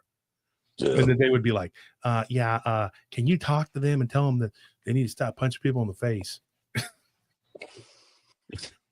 And every Monday, the cops would come in. I'd be doing the liquor order. They'd knock on the door. Open the door. They come in like the Praetorian Guard from what's it called? Gladiator. Gladiator, yeah. I'd be like, where is he? Where is he? Looking around everywhere. I'm like, where's who? I don't know. And then everybody would get a haircut, shave their beard. Yes. So we all look all nice and whole,some. I don't think we never looked wholesome. Squid broke this guy's nose. It was never an issue, but he broke this guy's nose. This was years ago, folks. Statute of limitations is gone. Yeah. He beat the shit out of this dude, man. And they came up in there and they rang our balls hardcore, and everybody was shaved clean. Couldn't pick anybody out because they all look the same. Right? He goes, so you have skinheads working here. I told even Hispanic, all Hispanic dudes, the black dudes, the white dudes, everybody was shaved. Everybody shaved their head, everybody shaved their beard. Because of it goes, oh, y'all skinheads. I said, yes, we are. We're all skinheads. Welcome to our parish. You're an example of how skinheads can unite the nation of the different races. Yes, you see our black racist over there. Yes. Those cops would get so mad. They'd be like, "You think you're tricking us? You think you're tricking us? We're not trying to trick you. You know, we just like to shave our heads." I mean, it worked. I mean, because nobody knew. They said the person with the long hair with a beard, right? Because Squid had that damn long hair with the beard. He had a nice long Fabio cut, and he had to shave it, and he never grew. And he did have some good hair. Did he never grow it back? He never grew it back. No, he was mad about that too. I said, "Well, you stop hitting people in the freaking nose. That's where you make the problem right there. You know, you know." He should just like he couldn't sprint like I could to go. No, he was fast though. He was pretty fast, man. Yeah, he was fast. I was fast too back then. I could outrun Willie. Willie was tall black dude. I was fast. I ran a 4.59 in the 40. I miss Willie. Fleet-footed. Oh, I miss Willie. Willie was the best. Dude. He was a great guy. Willie, I'm sure very protective of me, man. All you had to do is get close to me. He'd be like, "You better go with that deal." Willie's up there right now. Willie is up there with St. Peter whooping somebody's ass as they try to sneak in the gates right now. My favorite Willie story was when he caught the guy with the grenadine bottle. And that dude said, remember Lurch? He said, I couldn't. Lurch was like almost 7 foot tall. This goofy, gangly, tall kid. He was crazy. And he was working there and he goes, Willie was in the back and this guy had stole some grenadine. He thought it was liquor, right? Willie goes back there and says, you better put that back, boy. And he looks at him. He's like looking at the bottle, like he's debating it. Willie's like, okay, I'm gonna hit you now. And he like tells the guy, he just knocks him. That's something he would do. And that dude, he told me and D, he said, Willie, boy, he's crazy. That's a crazy black dude, man. He just knocked that guy out. He knocked that dude out. Melissa, Melissa's been drinking tonight. I think Melissa's been hitting the sauce because she is. Melissa, you drinking? You know, here at PRT, we don't approve of that or the taking of the devil's lettuce. Apparently, she's got a plane ticket. All right. You got to take an Uber, though. I'm not driving. It's too late. Melissa's randy tonight. She's like, there's no PRT dating service here. What is this? You know what? Anyway, this is PRT after hours, folks. We always do some stupid shit. You know how I'm going to start that up for you. The PRT dating. There you go. The PRT dating service. We can do it like a Twin Flames, where we hook people up and we make them date like a cult. And then I remember those crazy people. Yeah. And they have to go out. We knew one. Remember we met that girl at it was me, you, the Nelly, chicken and place. Steph at the chicken place. Yeah. And Nelly was like, I don't know, man. I don't think this girl's kind of weird. And she said, I was in the Twin Flames cult. I'm like, what the freaking hell? Yeah, dude. She was in the twin, and she was telling us about it. Like, she's like, they pair you up. They make you be. They tell you this is your mate. You got to go out with them. That's it. You're done. You can't go. Yeah. I mean, they might be better because I've never been able to pick worth a damn. So yeah. I mean, maybe I should let somebody else say. So yeah, y'all let me know where that cult is. I'm gonna email them tomorrow. Yeah, you had some crazy girls, but D had one we called the Red Scare. Yeah, dude, I'm telling you, man, it was bad, dude. She oh boy, she was scary. She was scary, boy. He had some interesting ones. She would talk about all this weird, crazy stuff she did. I'm like, we were over at Chad's house and she was just saying all kinds of stuff, and I'm like, what? I was like, anytime she was around me, I go move, like, because I felt something crawl. Like she talking about paranormal. There was something wrong. She was a witch. Got to slide over, like, just let us slide over here a little bit. She would just sit down and eat fried chicken at the pool table, and you're like, what are you doing? That's felt, it wasn't mine. I was like, I just told Chaz, Big Mama had to bounce her out of there one time, like, hey, I forgot about the pool table. Big Mama was like, you better get your ass up. Big Mama was a big black woman, dude. Her name's Erica, good friend of mine. She's awesome. She's awesome. But boy, she could beat the shit out of people, man. And I remember one time, because I'm just going to say this, it wasn't me, I wasn't involved in this, but somebody wrote her a check for cocaine. Boy, that didn't go over well. She that's stupid. What? Yeah, dude, what? Aaron. What? I'm not gonna say his name, but last name, but Aaron. I write you a check. He took a check, right? He comes back from Inferno, and I didn't even know what was going on. It wasn't my thing, it wasn't my deal. And she goes, "Oh, hell no!" And I just saw her like leave out the club. So I looked at Jack and I said, "We got to go see what's going on here." So we follow over there. Big Sammy's, Big Sammy's over there, like, "Hey, man, come on, man, don't send me the finger." And Sammy's like, don't do that. Don't do that. And he's trying to be all nice. You know, he could fight too. She just, Sammy, but get out of my way. She goes in and grabs that dude by his head and just starts boom, boom, boom. Yeah, I will say this. Out of all the write me I a did, check for I have never written a check. But back, I can remember that. Yeah, even as bad as I was back then, I never tried to write anybody a check. I just see that pull up like, hey, yeah. You could probably just beat them up if you wanted to. I mean, like, at the end of the day, you're like, what are you going to do about it? Like, what are you going to do? I mean, honestly, that's too much work, man. You know, it's like finding a nice burger joint. You don't want to go in there and piss on the table. Like, you know, you find a nice place. It's got a good burger or a good, bag of, nose candy. Bag of French fries. Yeah, have you watching those? You seen those gorilla videos where the guys it's like the two gorillas walking around the forest, and the one's got like I got a big bag of booger sugar. Oh my god! And next thing, it's just running through. You got to watch those; they're hilarious. I haven't done drugs since the early 2000s, bro. I don't know. I'm square, dude. At this point, I'm like, they're on one of those social medias. Anyways, they're basically doing these AI with these big giant ass gorillas, and like one, he's like doing a bunch of blow. The other one, he's like smoking a bunch of, I don't know, purple stuff, but they're hilarious. Is it some kind of AI video or something? Yeah. But it's actually pretty fun. So I'll go watch that. But that's, I've never actually heard that. I'm going to have to do some research and see how many people actually tried to write a check for dope that weren't buying. Like, ask her. She's on Facebook. Just go up there and be like, hey, tell me that story. I thought everybody knew that story. Yeah, that was around the time that Moo came back to town. He was a big Samoan guy that talked a gang of shit when he was living out in Oakland. He came to Austin, and I basically made him walk out of the club without his shirt and without his necklace and his jewelry. Yeah. Boo. Fun times. He thought he was a badass, didn't he? And I was like, no, you're not doing that, you piece of shit. Yeah. But that's in the past, folks. That's in the past. And these people should thank God that I'm a good person now. I am. I'm a decent person. I've rehabilitated. Yeah. I am. I didn't have to go to rehab to do it either. I just changed my life. And people say, well, I can't change. I mean, I'm living proof that you can change. I'm a testament that you can change. You can change your life. Yeah. Well, you can do it like me. Thank you. Yeah. I could have been one of those guys where Chaplain Tony was, and right, Tony? But I didn't. Right. It changed my life, man.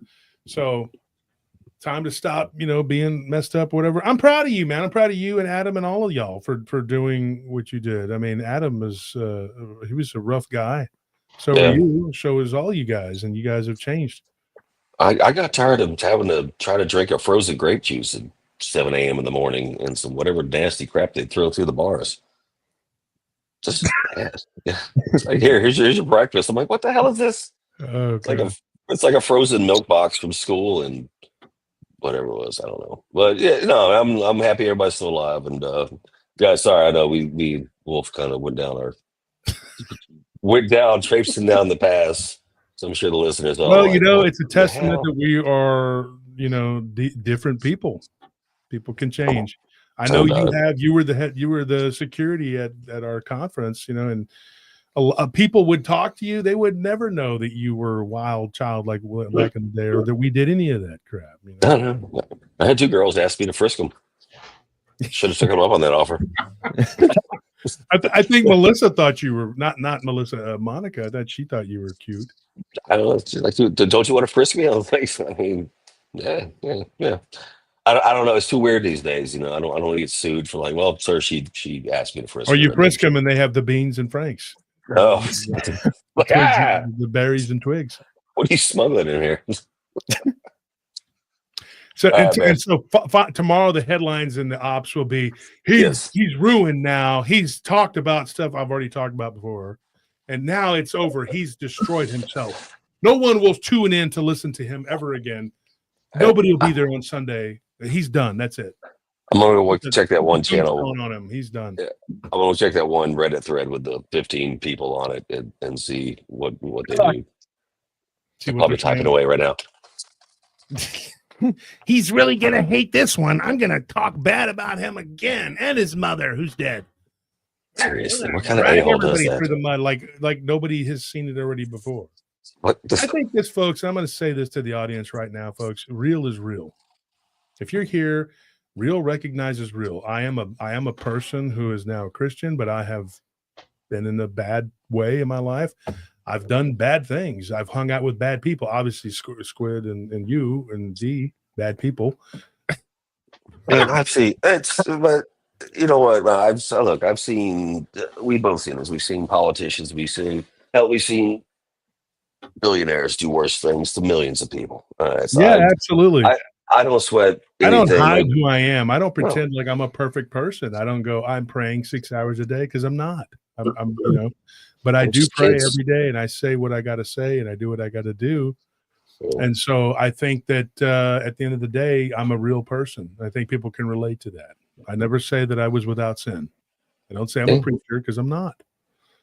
So I'm gonna let you run, man. I'm gonna say good night to everybody. Good night, Stream. I'll see you. Take care, everybody.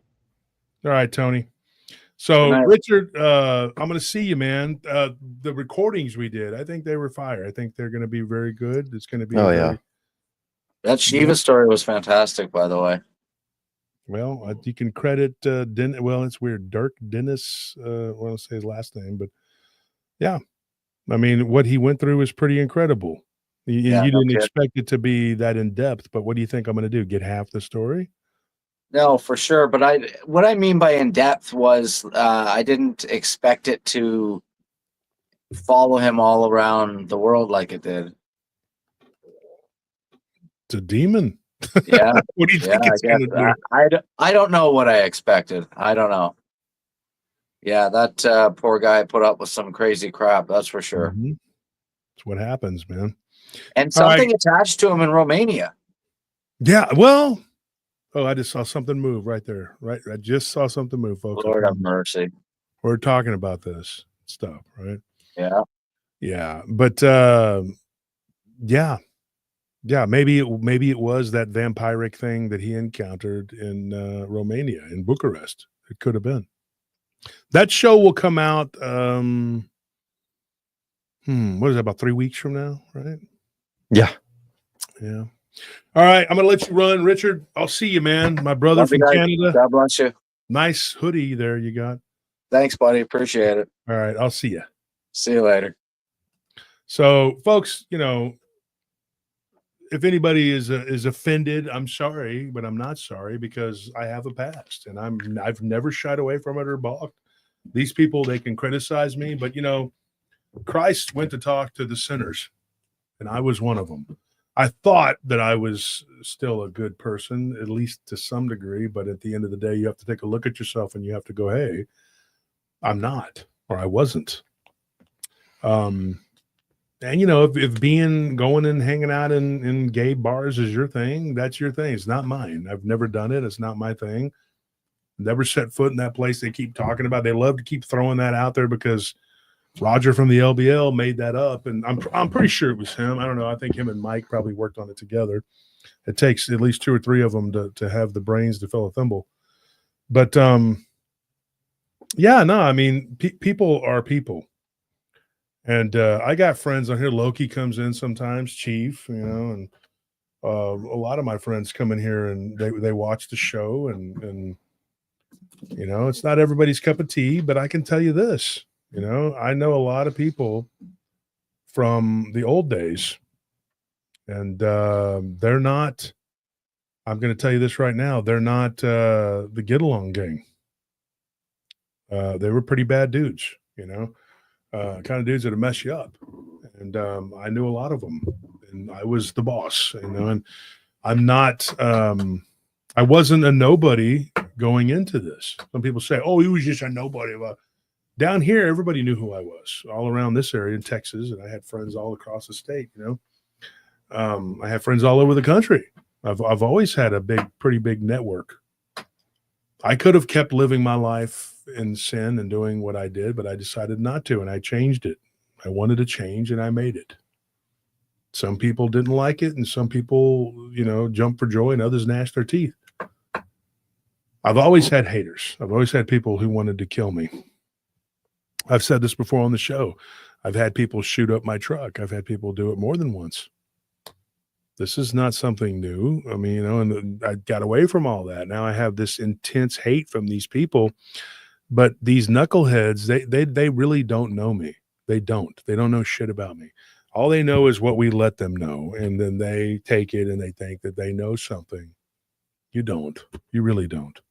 I have given my life over to Christ. If I hadn't, things would be different. You know? But I'm not that person anymore, and I thank God for that. I thank God that he delivered me. Christ forgave me and renewed me. So here I am. You know? All I can do now is look back and laugh. You know, it was a hell of a ride, and I thank God every day for the air in my lungs that He allows me to be here with you. And you're my new family. Not new, but you know, for the last several years.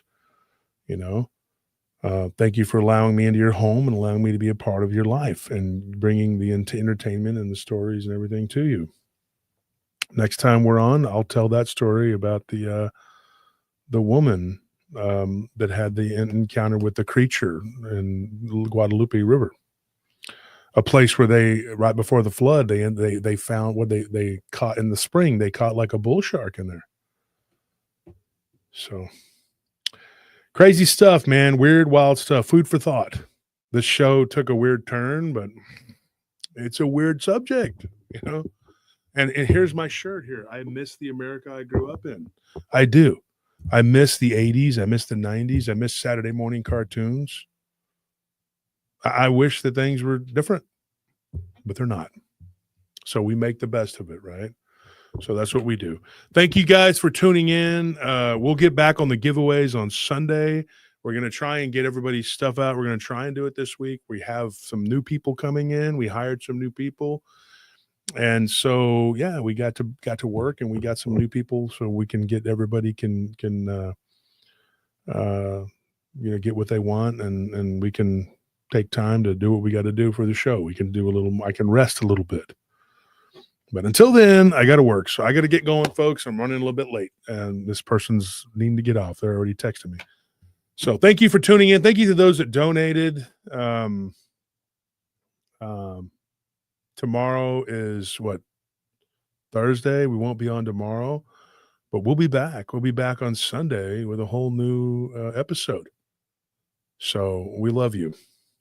We play a thing here. Any requests from anybody that what do you guys want to hear on the outro song? Anybody, any requests? We have some really good stuff here. The Edgar Allan Poe stuff. We got a new, a lot of people like that Rosary song. Boy, Melissa, you're really just the Telltale Heart. People want to hear. You want to hear the Telltale Heart? Anybody else? We got 2 votes here. Alice, there's 2 Alice songs. Which one? There's somebody says Poe. What should we play?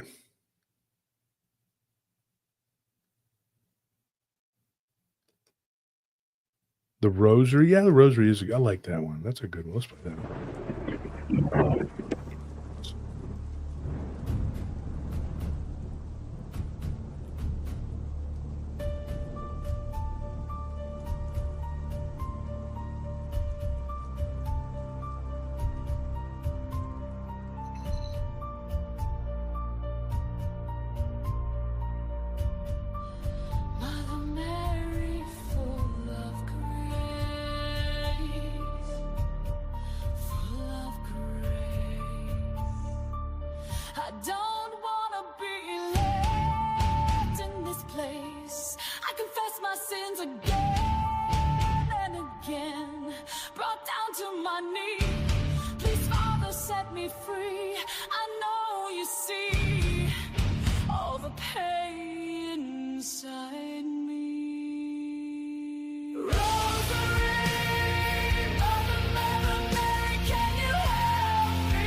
Please, God.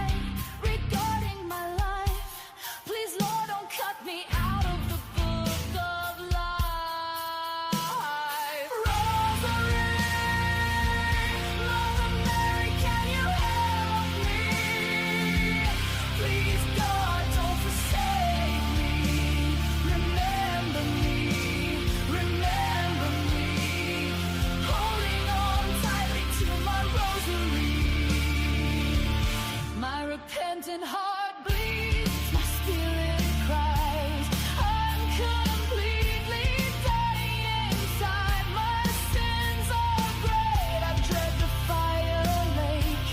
Forgive me, what will it take? Reach for me, oh Lord, in my weakest moment, all of thy own. Rosemary, Mother Mary, can you help me? Please, God, don't forsake me. Remember me, remember me. Holding on tightly to my rosary. I am guilty and filthy. Forgive me, take this pain away. I know I stray. My soul is tired with heavy burdens, no clergyman redemption. I stand alone, my sins ingrained into my bones. Heaven or hell, where will my soul dwell? Eternity is waiting for me. Jesus, I beg, have mercy on me.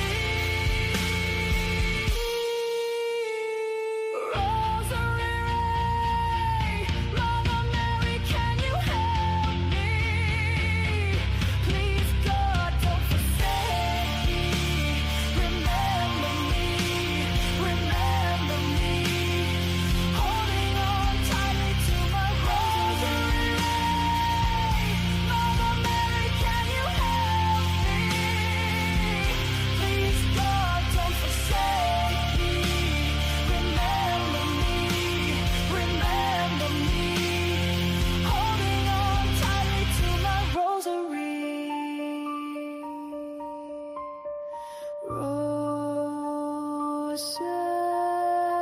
Rosarium,